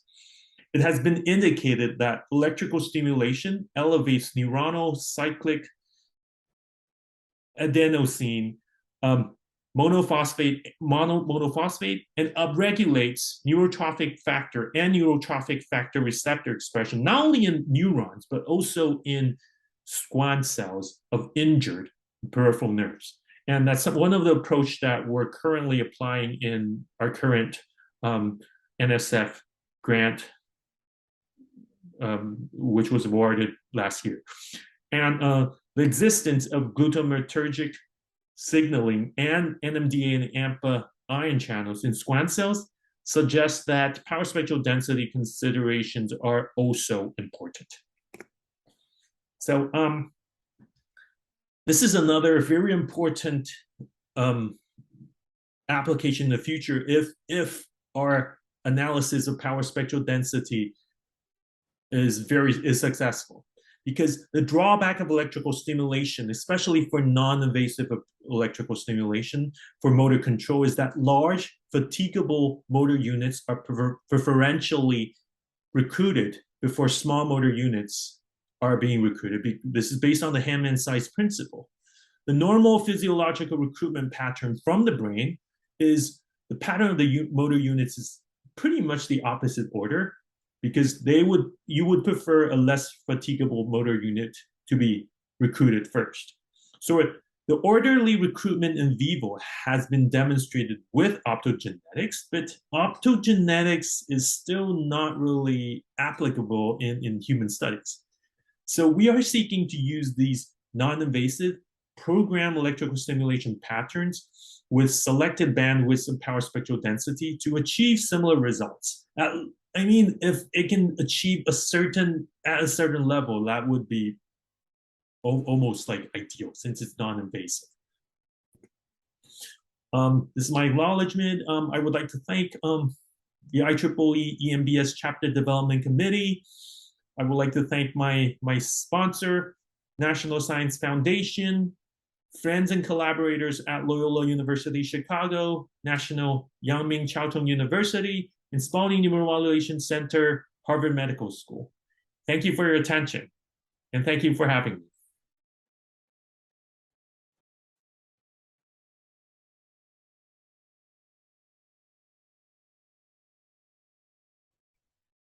Hello everyone, my name is Heena Rathore. I am assistant professor at Texas State University.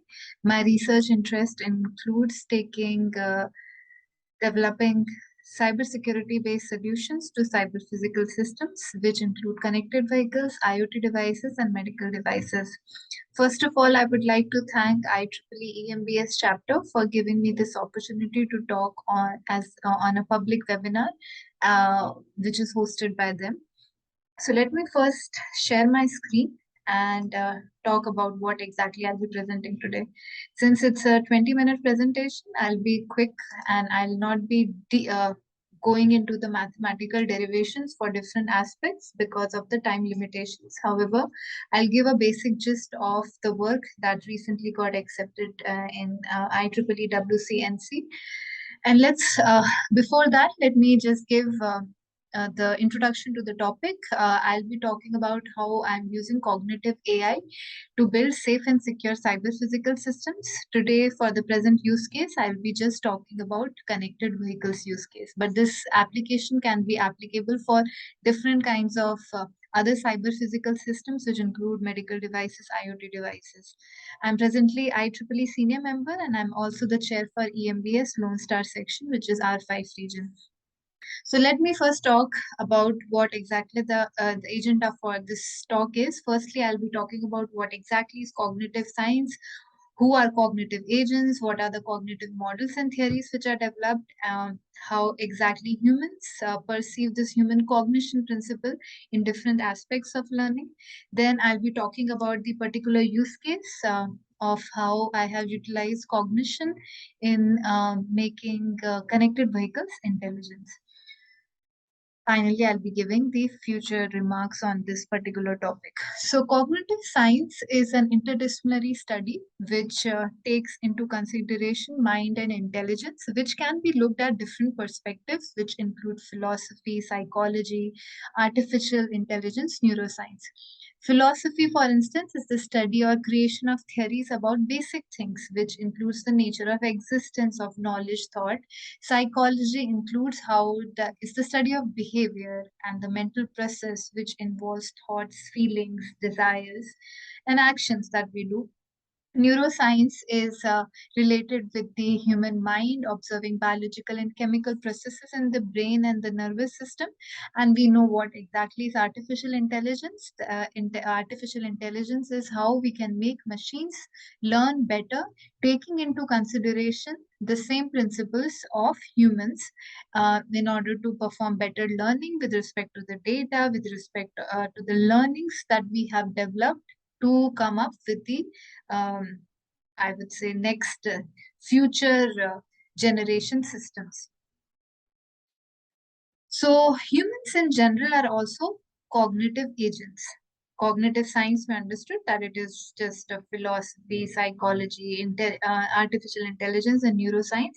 Humans itself are also cognitive agents. Why we are cognitive agents? Because we perceive the environment, we integrate the information into mental models, exchange the information, act, feel, derive new information, and based on this, we come up with a real-time decision making. And we have evolved with time, whether it is with respect to any task that is given to us or in terms of the technology that we are developing, which is the next generation future system. So if we would look that humans in general has two problems that we need to think about when we say that we are cognitive agents. Firstly, how does humans, that is us, internally represent and store the immense amount of information which is present out there with respect to any kind of technology out there, with respect to just storing information, learning about new technology, whether it is game theory, artificial intelligence, machine learning. We are storing this information, processing this information, and then we're performing tasks in order to come up with the solution. So how do we internally represent the information and how do we perform a task based on this learning? This is based on some cognitive principles that human beings have. What are these cognitive principles? These principles include perception, which is what do we perceive in the environment, which include memory. Memory is something which is with respect to what we have accumulated in our mind with respect to time. Language is the third component which takes into consideration other aspects of not only just human brain, but other aspects which include nervous system, which include the immune system and other kinds of system in order to come up with a task that we are doing. Similarly, finally, the intelligence based on this memory, attention, attention is just another component which is included in the memory, which helps us to define when we are doing multiple tasks, which particular task has to be given more importance. So based on these cognitive principles, we make an intelligent decision. Let me give you a simple example. So let's suppose I have to teach my daughter, for instance, how to play badminton. So what my daughter would be doing initially, she would be taking up the racket in her hand, and she will be just playing with the understanding how does the racket gets holded, how do we hold the shuttle in the hand, and then how does she kick with respect to the badminton. So firstly, what she does, she perceives the environment, how it is laid out, the overall environment, how it is laid out. Then based on it, she makes some kind of action. And this action could be initially, she doesn't do well, but with time, which is, for instance, first time she didn't do well, second time if she does, I tell her, this is how you would be doing. So there is a feedback mechanism which is coming back, and she will be doing the next task with some kind of memory associated, because I told her to do this particular way. Now let's suppose there are several other task also she is doing. So if she has to run, she has to stop. So that is the reason attention principle comes in. And then language principle incorporates other aspects like how much hand has to be moved, how much leg has to be moved, and so on. So based on this, we make an intelligent decision. So human cognition is the ability to perceive, react, process, store, and retrieve the information in order to make real-time decisions. And how do we make these decisions? Based on these different aspects which I just spoke. So now let's talk about what are the cognitive theories. So we understood that, okay, so these are the principles which are associated whenever we are developing intelligent decision. But are there any theories behind it? Yes, there are theories, and these theories can be looked from three perspectives. One is cognitive perspective, or just purely on symbolic level, which includes mathematical differential equation, logical reasoning, logical operations in order to derive a particular model. It can be looked from the algorithmic level, where people develop algorithm based on this intuitive learning. Or it could be totally implementational level, which could be based on this algorithm. We are developing some kind of functions which are performing in the present state of the art. So if we will look, there are several theories which are associated, whether it is purely on symbolic level, purely on the algorithmic level, or purely on the implementational level. And based on these theories, we develop models and architectures. And these models, one model which we have seen is artificial neural networks, or artificial intelligence in general, which and specifically reinforcement learning, which looks at the real-time environment, and based on it, it makes a decision. Based on the states, it performs an action, and there is a feedback which is given in the form of a reward, and based on it, the learning happens. So there are several models and architectures available in AI. If we will just look at the just look at the perception principle. Perception itself is divided into several, I would say, is looked at in different perspective, whether it is Gestalt properties, whether it is cortex-based theories, whether it is fuzzy logic, estimation-based, representational learning, and they can be divided at different levels. So there are different kind of perception-based learning that is that models are developed. One of the paper with my student, we are planning. It's nearly wrapped up, and we will be submitting it to Nature based on this different components and what are the surveys which are or the models available. Now let's talk about the use case that I was talking, that how cognition can play an important role for making intelligent decision in connected vehicle. So what is a connected vehicle? Connected vehicle is a vehicle which doesn't have humans involved. There is this vehicle which makes all the decision, whether it is to speed up, to slow down, to do a left or do a right. And how does this connected vehicle do? With respect to certain sensors that are available. So fully autonomous vehicles, which would be which Google has already launched. These would have only vehicles driving the car or the vehicle itself, but there is no human, which includes the perception component on these vehicle is the camera available, which gives a 360-degree view, LiDARs and radars, which helps in object detection and other aspects. So based on these sensors, we fuse this data, and then based on this sensor fusion, this data is fed into the CPU of the vehicle, which is the brain of the vehicle, which is the system available over there of perceiving this overall environment. There could be also memory aspect involved in it, because the all this simultaneous nature which is being recorded in these vehicles, we should also incorporate memory, which means from one place to another place when we are going, these vehicles should have some kind of if they are revisiting a particular lane again, how if there is an object over there, if there is a house over there, if there is something else, there is some memory component also that has to be taken into consideration, which will make the brain of these connected vehicle. Based on this, there would be also language component. Language components include what are the other vehicles on this road which this vehicle is being driven. And this language, which is very important aspect, is how do we incorporate the learnings from the other vehicles, and these are transmitting so-called basic safety messages in order to have like I would say how the messages are exchanged, and how we can say that what this vehicle is reporting versus what I'm seeing, is it legitimate, how is it is validated, and all of this can be looked from the other aspect, which is the language component. And then based on these principles, the vehicle performs an action, which is whether left, right, go straight, go back, and other things. So these vehicles are given a particular state, and this state could be either safe state or an unsafe state. So the vehicle's main agenda is to be always in a safe state, so that it doesn't performs any harm to any vehicle or any pedestrian who is on the road. How does this vehicle do this?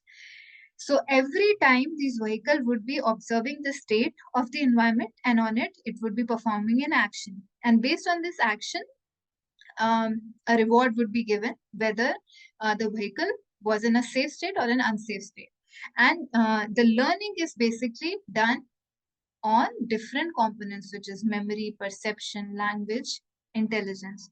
So far, the connected vehicle domain or reinforcement learning, we just look at the perception, or we just look at the memory, or there is no language component involved. How do we combine all of them together to perform some kind of learning? And that's what a mathematical model we developed in order to come up with this solution. So let's suppose you are O1 vehicle. Let's suppose you are the vehicle, and there are two other vehicles, which is O4 and O5. O4 is behind you. O5 is on the left-hand side. On the right-hand side, there is a wall, and suddenly when you are driving, a pedestrian comes in. So now, how does this vehicle makes a intelligent decision so that it doesn't harm whether O5 object, whether O4 object, or doesn't itself by hitting to the wall or by hitting the pedestrian? So when we are driving, we as in humans will try to save ourselves and the pedestrian. So we have to, how does this connected vehicle know that whether it has to save the pedestrian, whether it has to save itself, or whether it has to save the other two vehicles? And this kind of learning can be looked at the minimum of the distance between each one of them. And based on it, we can perform an action, and this action could be either decelerating or stopping or maintaining the speed and other kind of thing. But at the end, we need to save this particular vehicle from colliding or hitting someone. How do we do that?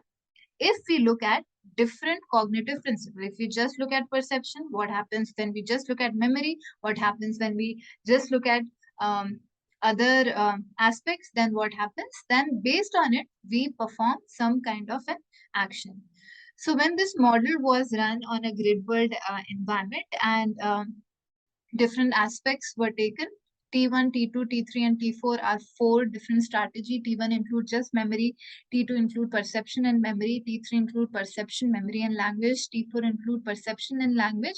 We can say that how does the, in which component, when we look at different cognitive principle or we combine, in which the error is less as well as the learning is too fast. And how do we do that?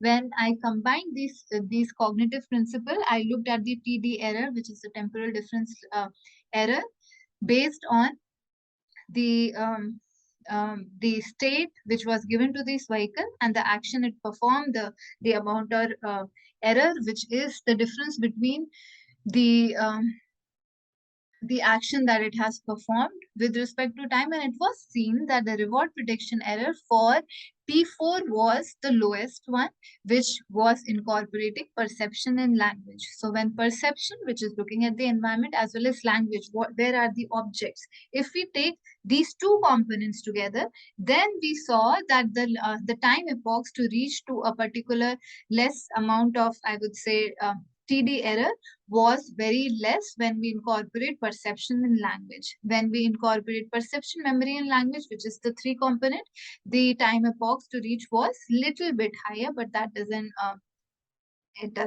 mean. But when the safety is concerned, we are always looking at the amount of time in order to reach to a safe state or a stable state. This model was also compared with the other reinforcement learning in model, which is soft actor critique, temporal difference 3, DDQN, which is Q learning, distributed DQN network, which was used in order to compare how does this model work. And we saw that when perception and language component was taken into consideration, then the best one was the perception and language. Then besides this, we also conducted, if the percentage of autonomy was increased in the system, then which model would perform well. And it was also seen the T4, which is perception and language, if these 2 components are taken into consideration, the model worked well. So once again, I'm not deep diving into the algorithm part, but I just wanted to give a brief understanding of how exactly this model works. Finally, I would like to conclude the topic, since I was given just 20 minutes and I had to conclude my overall talk. So presently, I'm looking at different other aspects. So as I said, my main research area is to develop security solutions for CPS systems, which is cyber physical systems.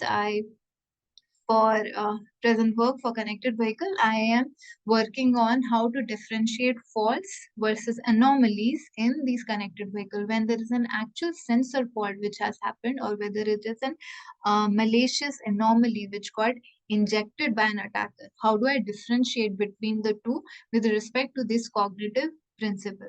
The other aspect that I'm also looking is how I can have a sensor fusion of these heterogeneous sensors, which is cameras, lidars, and radars.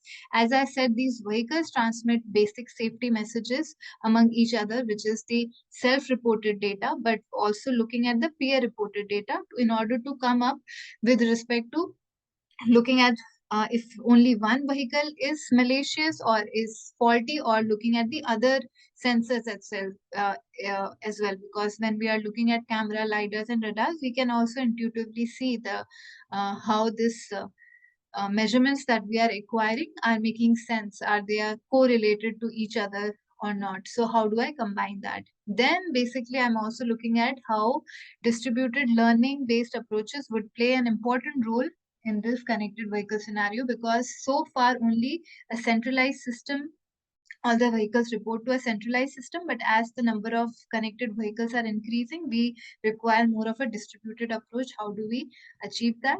And then based on a new environment set, which is given as machine learning models are data hungry, how reinforcement learning could take inspiration from cognitive science in general to have less, to make more data-centric solution out there based on this cognitive principles that I was trying to say, if I am trying to solve these kind of problems in connected vehicle domain. And finally, based on this, we can have more safe, secure, and resilient cyber physical systems or connected vehicles in general. With this, I would like to end my talk. I would firstly like to thank IEEE EMBS Chapter Development Committee to give me this opportunity to talk on this auspicious occasion of IEEE Day, as well as if you have any questions, you can always reach out to me. With this, I'll end my talk over here. And thank you, everyone. Have a great rest of the day. Take care. Bye.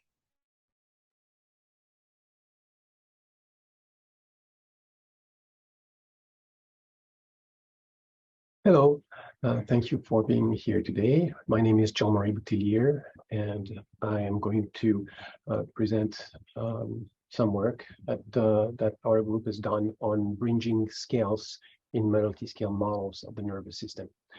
So this work was done at University of Southern California as part of the Center for Neural Engineering and Institute for Technology and Medical Systems Innovation. So the main persons who worked on this. So I first want to acknowledge all my collaborators, and most of the work presented here was done by Jonathan Pham. That's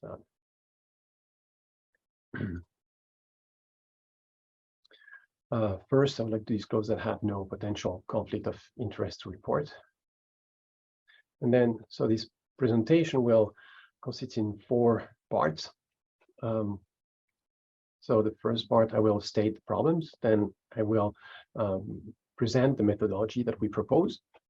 Then I'll describe the result we obtained when we applied this methodology to modeling synapses, so connections between neurons, and the conclusion that we can draw from this. And finally, I'll take a couple of minutes to take a step back and reflect on the bottlenecks that we face as a community when dealing with multi-scale problems in central nervous system. So first, before we state the problem, I would like to explain, make sure that we're all on the same page on the different kinds of computational models that exist. So there are 2 different kinds. The first one is called mechanistic modeling. And what this mechanistic modeling consists of is incorporating prior knowledge in whatever systems we're modeling. So here, basically, if we consider a car, for example, it's more of an internal approach, meaning we're going to put together models of the different pieces of this car. So the wheels, the engine, transmission, and all these pieces we're going to bring together and integrate. So it really is an inside-out approach. And inherently, what it means is that we're describing the underlying biological phenomena that are taking place within this system.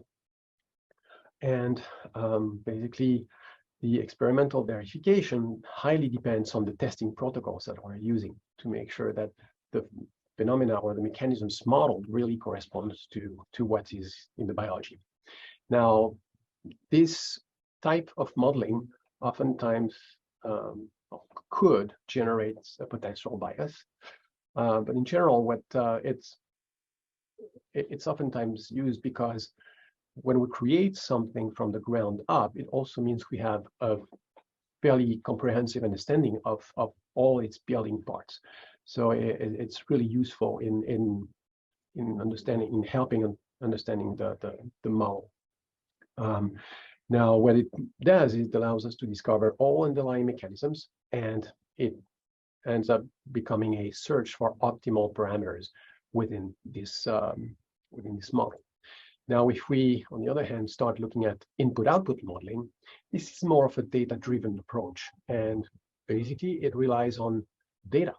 And what I mean by data is that we're going to take a very external approach. We're going to look at the inputs, going to look at the outputs. So in the case of the car, we'll look at how much gas it uses. We'll see how fast it accelerates, how fast it brakes, and we'll generate some kind of function that will behave similarly based on these inputs and outputs. One advantage is that it does not rely on knowledge or assumptions about the system properties. So here, what it means is that we're identifying input-output properties of the system that we're modeling.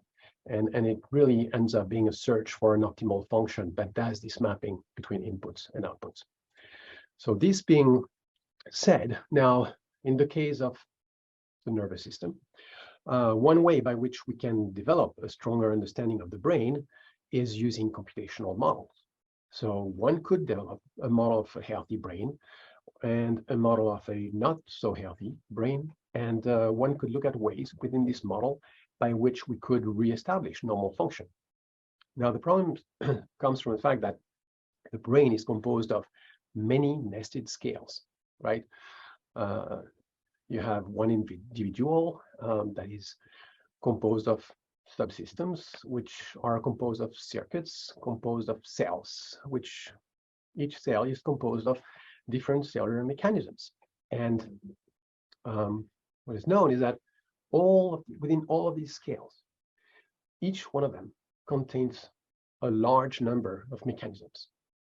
And each corresponding modeling scale contains very complex nonlinear dynamics. So, if we want to create something, we want to try and create this kind of multi-scale model, first we need to answer two important questions. First, what type of information is relevant at each scale and influences the dynamics at the other scales?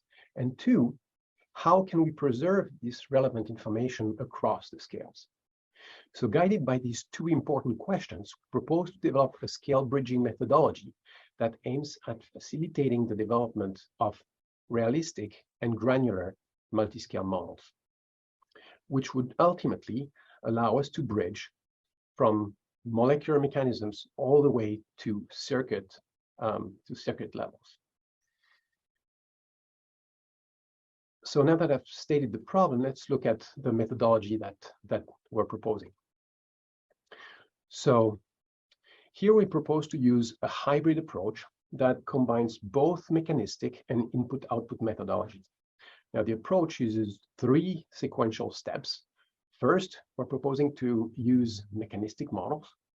And then we're proposing to abstract these models, which means that we're going to replace the complex mechanistic models by some kind of input-output transfer function. And finally, we'll use this transfer function and replace it with lookup tables, which will store pre-computed values for these functions as a cheat sheet, if you will, to reduce computational burden at runtimes.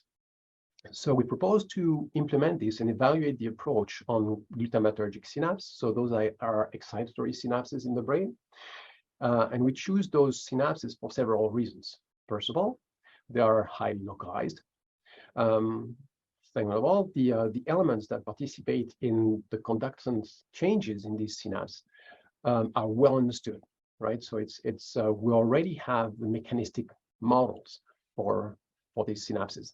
And finally, the third reason is that there are a large number of synapses in the brain. So reducing the computational complexity of these synaptic models will really help in creating highly realistic large-scale models. So since we've already developed highly realistic mechanistic synaptic models, we, in order to achieve the goal that we have, we pretty much need to, one, characterize the functional input-output mapping, and two, find a way to store these in memory for easy retrieval at runtime. So what's known about synapses is that synapses, as illustrated here, there are inputs to neurons, and they are known as being causal dynamical systems. And what this means is that their output at a given time depends on the present input, but also the inputs, the past events that took place within a certain time window. Consequently, we decided to use the Volterra formulation to represent the synaptic response. And basically what it does is it allows us to generate a linear representation of the synaptic response.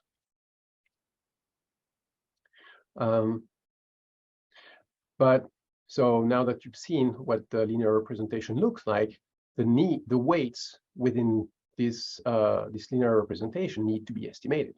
And to do this, we compute the response of the original mechanistic model to a large number of random input conditions. So we're going to use a random train of inputs, and we're going to look at the output of the mechanistic model.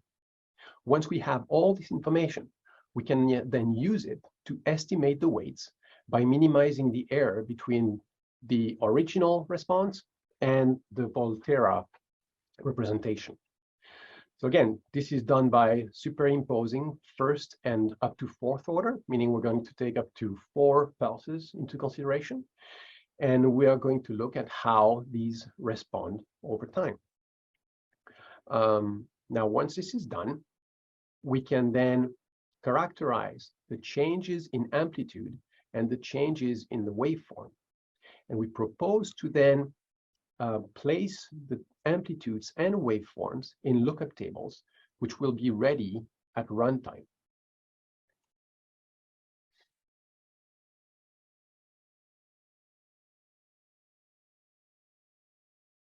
So at runtime, depending on the sequence of presynaptic events in the memory window, the algorithm will select the corresponding amplitude and corresponding waveform, combine them, and generate the output to the correct response with minimized computations.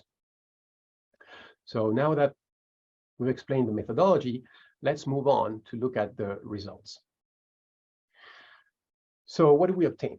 Now, the complete synaptic models simulate the response of 2 receptors, and they are called AMPA and an NMDA receptor.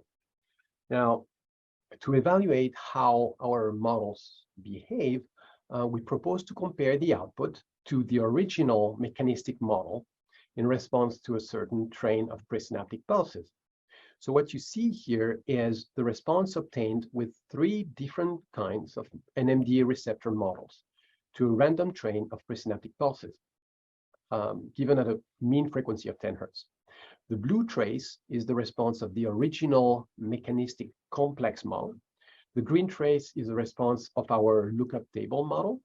And the dashed red trace is the response of the linear exponential model, a model that's often used to simulate the receptor response in large-scale models because it's relatively easy to compute. The arrows at the bottom correspond to the input pulses. And what you can see here is that the triple exponential, so the red dashed line, really is far from the truth, especially when there are a large number of synaptic events. Now, this highlights the fact that the exponential model is not really capable of replicating the nonlinearities that the kinetic model generates.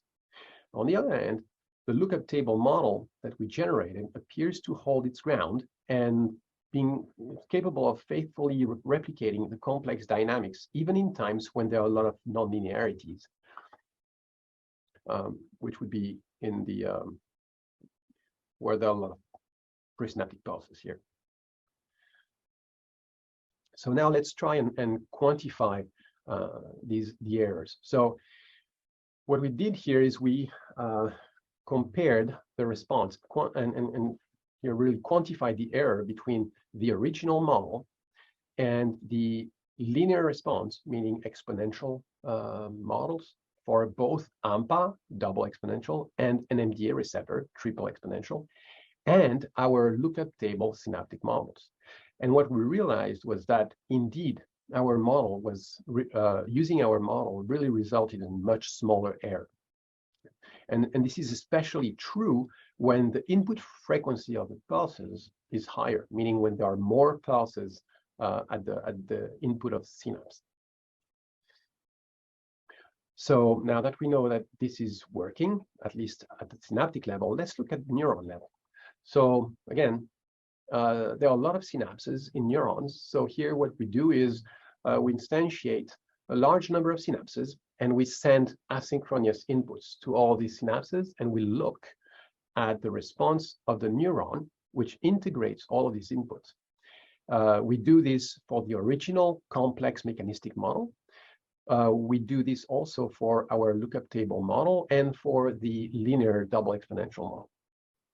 And what we can see here at the bottom, you can see that these are the spiking times. So this is when the neuron integrates the inputs and generates what's called an action potential.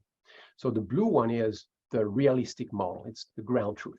The green one is the integration of lookup table models, and the red one is the double exponential. And here, in order to evaluate the temporal equivalence between spike trains, we use what's called a Van Rossum distance. So a low Van Rossum distance means a very accurate prediction. We're really close to the ground truth. And a high VRD means poor prediction. So now if we quantify this, we can see that with the double exponential in red or triple exponential, meaning both receptors on the right-hand side are now combined in the synapses. So that means it's really a complex synaptic model, a complete synaptic model. You can see that our models, the lookup table, LUT, in green, really has a much lower Van Rossum distance, meaning it's really capable of generating accurate predictions. And this accuracy is even more visible at higher frequencies, where the linear models really tend to have more error. So what happens now if we do this at much higher scale? So we propose to do this with about 100,000 cells projecting onto 1,200 granule cells. So this is one of the structures of the brain called the dentate gyrus. And so here we're simulating about 3 million synapses on a large cluster composed of 48 processing cores. And we simulate about 500 milliseconds of simulated time with a fixed time step. And what we obtain is, so what we do is we look at now how long it takes to simulate this system. And so the complex kinetic model, the mechanistic model, results in, for the AMPA receptor only, about 135 minutes. The NMDA receptor, 120 minutes. And when we use complete synapses, it requires about 255 minutes to simulate 500 milliseconds of simulated time. Now, if we do this with our lookup table model, this takes really a fraction of the time, 2.3 minutes for the AMPA only, 3.2 for NMDA only, and 5.6 minutes for complete synapses. And these times, these simulation run times are very close to the ones used by exponential synapses. So this really indicates that the lookup table model is really useful, and not only is it more accurate, but it also results in runtimes that are very close to the exponential, very approximative synapses. If you want more detail on this, I invite you to look at this paper where these results are published. So now what we've learned from this is that we implemented a hybrid mechanistic and data-driven model that replicates complex synaptic nonlinear dynamics, and we are able of storing these pre-computed values for fast access at runtime. And so this approach results in highly accurate predictions, both at synapse, neuron, and network scales. And finally, the simulation runtimes were reduced by up to 50x, becoming really fast and equivalent in terms of runtime to the poorly predictive exponential models. So if we are to now take a step back and reflect on what's possible with this. This type of hybrid scale bridging approach really enables the incorporation of highly realistic mechanistic model, meaning things that are happening at the molecular level, and see how they propagate at multiple scales, which makes it possible to now look at effects such as drugs, and see how they impact not only molecular events, but also things happening at the larger scale.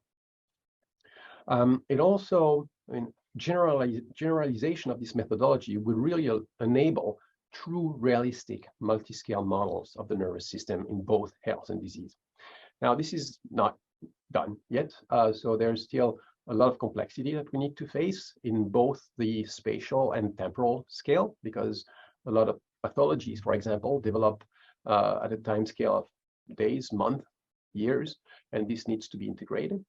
And finally, we need a complete understanding of single-scale mechanisms, which we do not have yet. And this is where probably incorporating AI or machine learning for these aspects could be useful. So thank you very much. I hope you found this interesting. Have a good day. Thank you.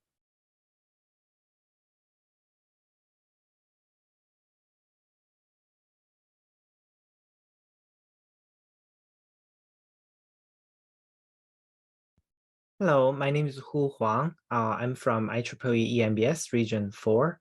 I'm the chapter chair of EMBS Twin Cities section, and it is my great pleasure to share my recent research for the IEEE EMBS chapter torch relay event. I'm a full-time employee of McKesson Corporation, and the following research is based on my previous position at SciAps. Today's topic is about enhanced clinical interpretability of feature selection for electronic health record data mining. So with the growing number of accessible healthcare data, each patient has more and more observations and data entries available for research and analysis. Generally, for observational studies and predictive analytics, we may need, excuse me, domain experts and subject matter experts to pick the variables that are most likely related to the outcome of interest based on the current clinical knowledge and common sense. But with a large number of variables available, we might miss hidden patterns or even unknown but important effects, not to mention human bias introduced during this process. In machine learning, this is called the curse of dimensionality, as depicted in this illustration. So on the left side, we have very few measures trying to describe dogs and cats, and on the right side we have an infinite number of measures to describe each sample of dog and cats. And when there are very few measures for each sample, it is not enough information to distinguish dogs from cats. But on the other end of the spectrum, where we collected an infinite number of different measures to describe each sample, the problem here is each sample is too specific to derive a general pattern between dogs and cats. So we need to find an optimum number of variables that can separate dogs from cats. This is called feature selection in machine learning. We investigated a few common algorithms in the context of cancer patient outcome studies. So this is the main topic of this research. So the experiment is done in collaboration with the clinical teams and subject matter experts. And the cohort that we ended up with is the metastatic breast cancer patients who received HER2-directed therapy. So basically, these patients received a list of drugs that target HER2-positive breast cancer. And one of the main problem is some of the patients develop an adverse event called interstitial lung disease, which is detrimental. And we want to prevent this from happening.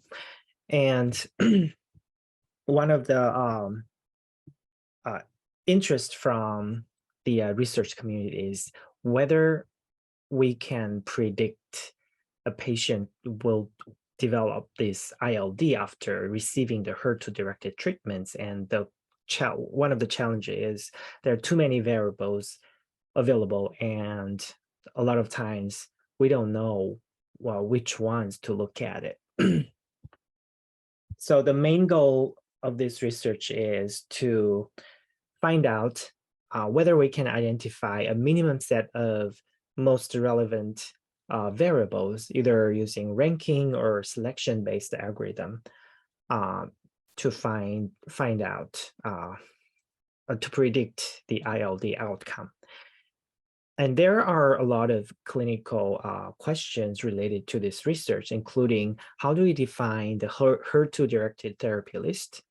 And how do we identify these ILD events from the raw EHR dataset, which are pretty complex problems by themselves. And these are out of scope for this investigation. So we are solely focused on feature selection and adding clinical interpretability. So the cohort data for this research experiment is we extracted 533 patients, metastatic breast cancer patients who received HER2-directed therapy. With the help of clinicians and subject matter experts, we extracted 158 variables total. Of these patients, 125 developed interstitial lung disease, whereas the rest did not develop this disease. And on the right side, the table shows the number of variables in each data type category. And this slide shows this common machine learning pipeline. Starting from raw data set, we did feature engineering and data cleaning, and we ended up with 113 variables. And we further divided the samples into train set and test set. And since the two labels, ILD versus non-ILD, are a little imbalanced, so we used an algorithm called SMOT to balance these two categories to minimize the bias during the training. And then we further investigated different feature selection algorithms and their predictive performance. So for this research, we investigated 3 different feature selection methods. So the first method we investigated is based on information theory, and it's called minimum redundancy, maximum relevance, or MRMR. So the main idea is to find a subset of variables with minimum information redundancy, shown here as R, while maintaining the maximum relevance to the outcome variables, shown here as D. And the algorithm will optimize these two criteria simultaneously by using the difference between D and R. And the information redundancy is measured by the mutual information between variables, which is measuring how much uncertainty of a variable is reduced by providing the information about a new variable. The second method is based on the random forest. So it is called a forest because it is an ensemble of many individual decision trees. And it is random because of the fact that each individual decision tree is randomly assigned to learn a small part of the data set and try to predict the outcome.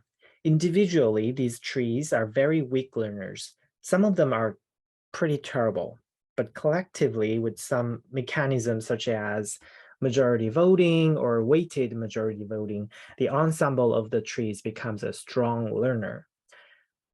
However, during this decision tree building process, a lot of biases are introduced, and there are a few ways to mitigate this bias.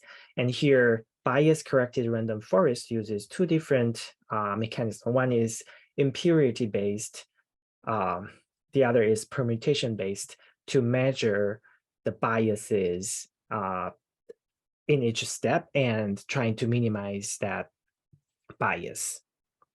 The last method is called Markov blanket, which is based on the Bayesian theory and directed graphical models, or BayesNets.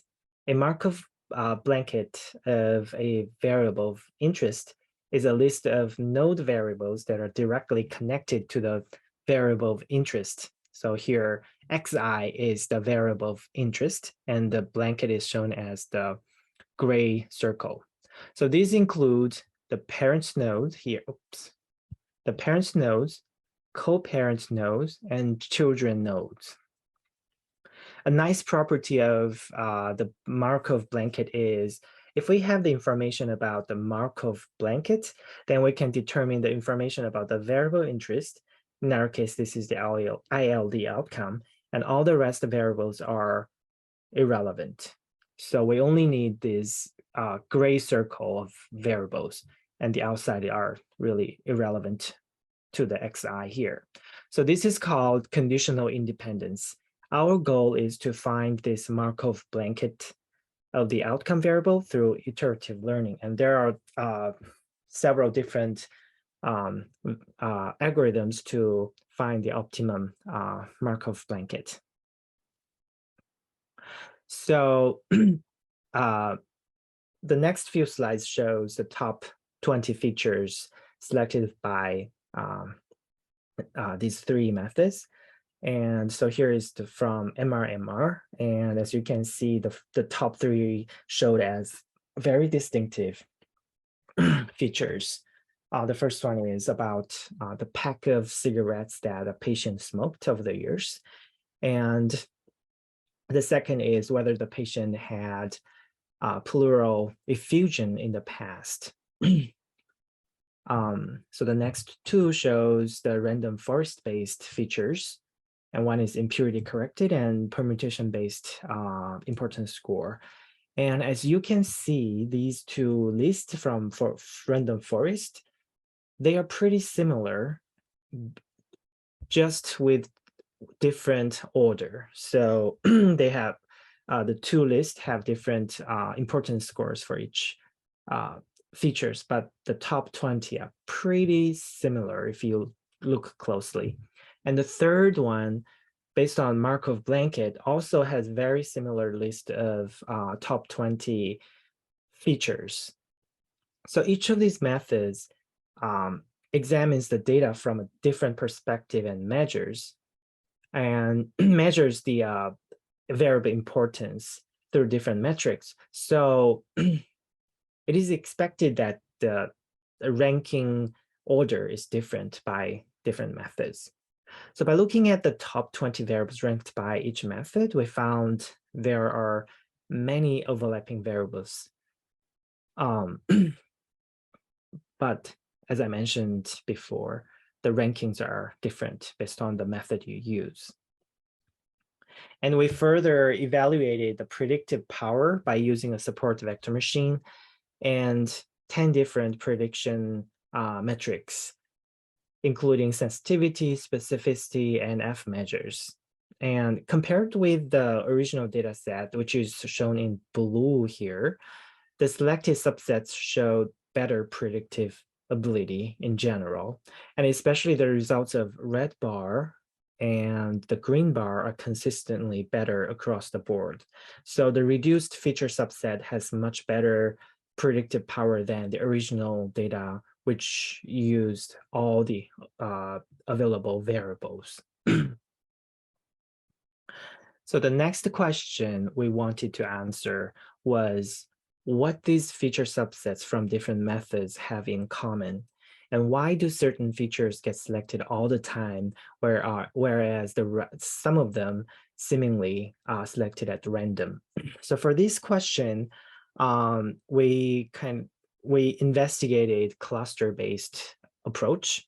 So we first grouped the variables using a hierarchical clustering method and found that when clustering into 15 groups, it has the highest similarity within groups while maintaining differences between groups.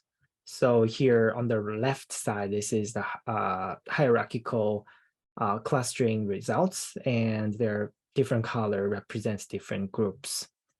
And when we look closer into each group, we found each of them has a common theme here. So here it shows the first 5 groups. And the variables from these groups have been consistently ranked at the top 20 by the 3 methods in the previous slides.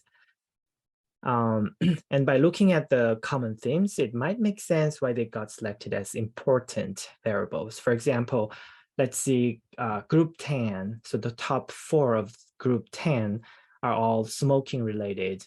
And group 3, they're all about prior lung disease or metastasis related. And group 15, this is all about comorbidities.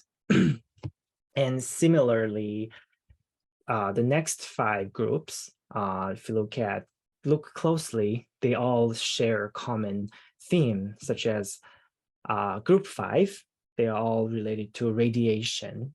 And let's see, group 1 is about metastasis, adjuvant therapy, and curative intent of surgery related. And group 7 is about age or sex related variables. And the last 5 also, each group has very distinctive common theme. Like group 9 is family history related. Here FHX means family history. And group 11 is about HER2 status related and so on. So by utilizing these methods together, we may be able to assist the downstream exploratory analysis, observational studies, and even building interpretable predictive models for patient outcomes by providing statistically relevant and clinically meaningful variables from the original data tables. And as a next step, we are investigating combining these clustering methods, variable clusters, with the common feature selection approach, and to find the minimum subset of features with maximum relevance. And at the end, the model can explain why these subsets have highest predictive power, and also the clinicians can interpret why these variables showed up as important and how that will impact the clinical decision process. So that's the end of this research. And with that, I would like to thank the EMBS Chapter Development Committee for inviting me to present my research, and also my former colleagues at SciAps, Cole Johansson, Monica Izano, Ben Holmes, for helping me to shaping this data set and help me interpret the different clinical variables. So with that, if you have any questions, please feel free to reach out to me through this email address. And thank you so much for your attention, and thank you for your time.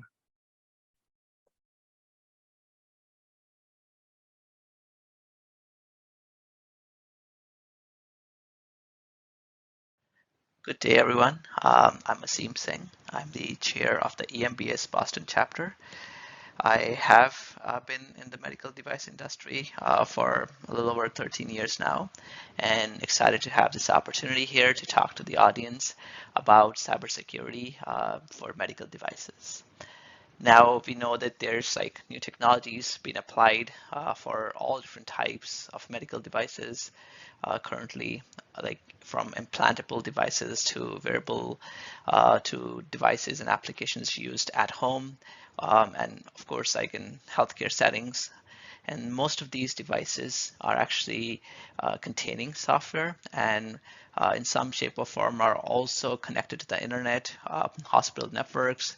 It could also be your mobile phone, and like some of the devices which have the capability to share information.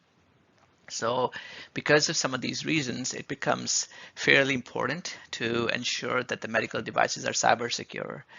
So we would today be touching upon some generic guidelines as to like how we accomplish that. And so this is a little bit of a webinar talk on the same. So effectively, anytime a medical device that has software and relies on some sort of a wired or wireless connection, so it becomes critical to pay close attention for any security problems, essentially. So the software behind products or all technologies, of course, can become vulnerable to cyber threats.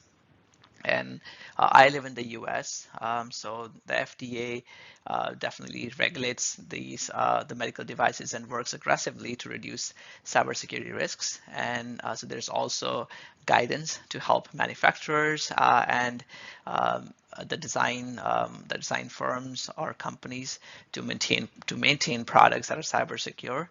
And on behalf of patients, there's definitely a big push to have manufacturers to monitor and assess cybersecurity vulnerability risks and to be very, very proactive about solutions to coming up with solutions to address some of these threats. So what is the scope of the cybersecurity guidelines for medical devices? So the guidance by and large applies to software devices regardless of the means by which software is delivered, like to the end user, whether if it's like factory installed or installed by a third-party vendor, if it's like field installed or like field upgraded. So basically, the guidance applies to all of the software devices. Some of them, like again, as a high level, are listed here. Would be the firmware that would be a part of that the medical device. It could be a standalone software application. It could be software for computers that are used in healthcare settings. Then it could be dedicated hardware or software for medical devices. And then, of course, like accessories that are part of that become connected to like medical devices as well, which comprise software, would also be held to the same jurisdiction or guidelines. So the software, however, which is not covered by the guidance, could probably include like software designed for like more manufacturing or other process control functions, because like they are not, of course, intended for use as a device, so the guidance does not apply to those. And then I think for further like information, I think FDA has a fairly good they have like a review decision if like companies or groups want to understand that further. So you can always contact like the responsible FDA divisions to understand like if it applies to your software. But I think most of the work that we do would fall in these 5 buckets here anyway. So so I think that's essentially the scope. And the guidance also applies to, I don't know how the audience here is familiar with different types of submissions for software devices, but like the pre-market notification, meaning like traditional 510Ks or special 510Ks or abbreviated 510K submissions, it applies to that. It applies to pre-market approval, which is a PMA. It also applies to IDEs, which is the investigational device exemptions, and also the HDEs, which is humanitarian device exemptions. So software, effectively, as you can see, wherever it is a part of medical device, becomes very, very involved from meeting those compliances with regards to the cybersecurity. Let's talk about the need for cybersecurity. Why would somebody want to take a look at like considering cybersecurity for medical devices? So I have tried to kind of like really break this down into three different high level I would say reasons or needs for considering those. So the first one I have is to restrict unauthorized access. Because the safety of the patients, like for some of these like software devices, the safety is also depending on the security of the medical devices, meaning if the devices are not secured properly, you could probably have injuries or even like deaths could occur as a result of that, because an attacker could potentially cause the device to malfunction intentionally, right? So potentially to have like fatal consequences for the patient. So like any attack, I would say they could put even from like just having the availability for a medical device could be at risk, right? So and so what that translates to is that the access to treatment would not be available. That leads to delayed medical care and potential harm to the patient. So that would be, I think, one big reason that you want to restrict that unauthorized access. The second piece here would be the connectivity. I've just bucketed into calling IoT and connectivity.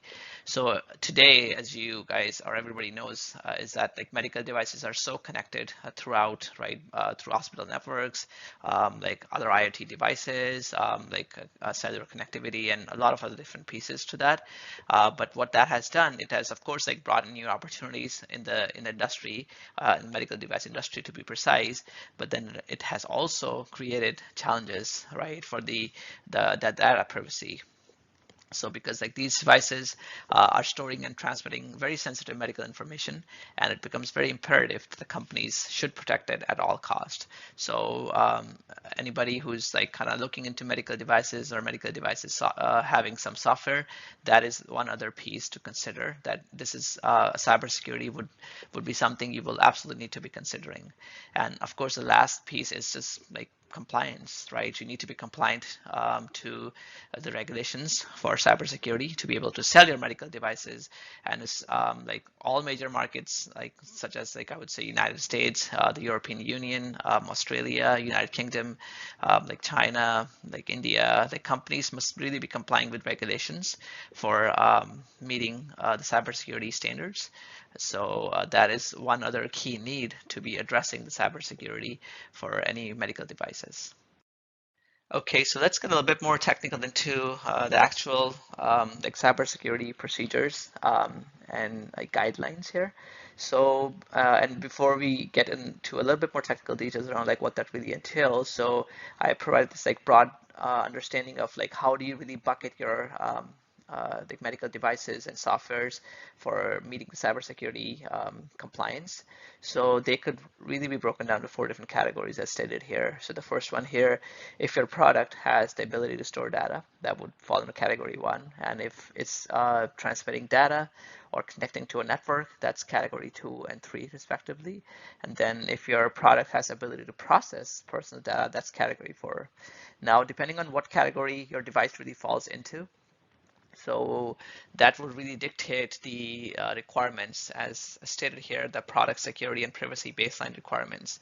So by and large, these are very similar, but there are, of course, like distinct differences depending on what category you fall into. So the first thing to start off with is to understand like where you really fall into, to kind of like help you like have that like line in the sand to kind of start off with.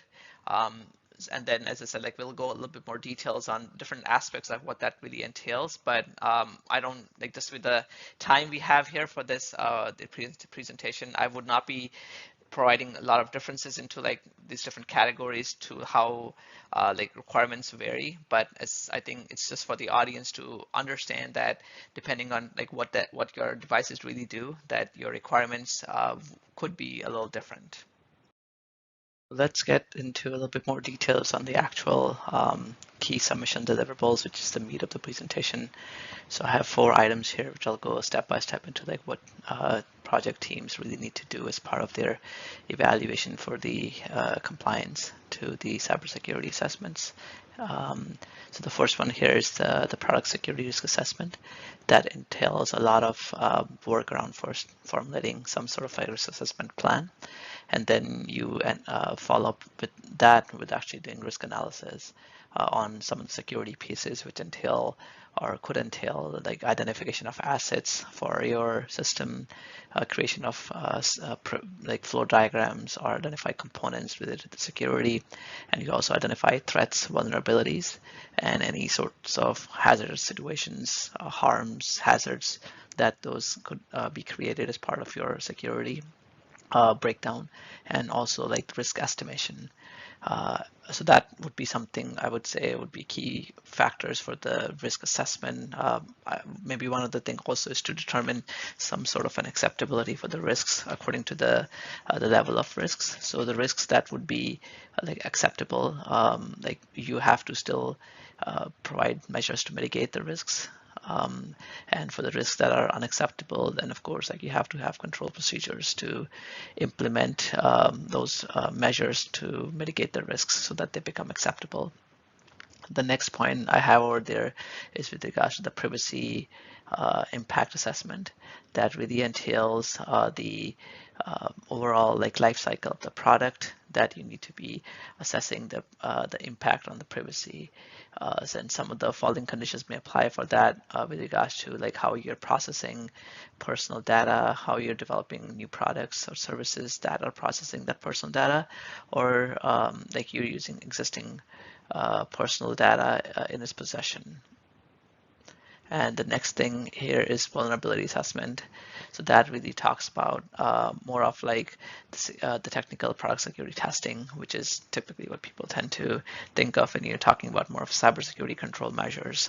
Is like a testing, right? So creating testing plan at minimum, understanding what the workflow is for your product, and some of the testing content entails dynamic analysis, runtime analysis, and penetration testing is one of the, I think, almost synonymous with cybersecurity testing is how you think about it. So that's another aspect for vulnerability assessment. And then the last thing here is, of course, traceability analysis. So you still need to analyze whether there is traceability ensured between the product security risks or testing and the associated product controls that you put into place. And you really document everything from verification result standpoint and all the traceability that goes into developing these procedures. Let's just talk a little bit more on the penetration testing, as I alluded to in my previous slide as well, whereby this is almost synonymous with the cybersecurity testing or cybersecurity compliance. So people often would relate to penetration testing, also known as pen test, or you can also call it ethical hacking. The intent here is to actually have authorized simulated cyber attack on your system. So the test is performed to identify weaknesses for your system, as well as to determine the strengths of the system. The goal is to find any security vulnerabilities that are present in your system that are being tested. So talking about vulnerability, there's a lot of discussion on what that really means. So just to define it very clearly, vulnerability would be a risk that an attacker can disrupt or gain authorized access to the system or any data contained within.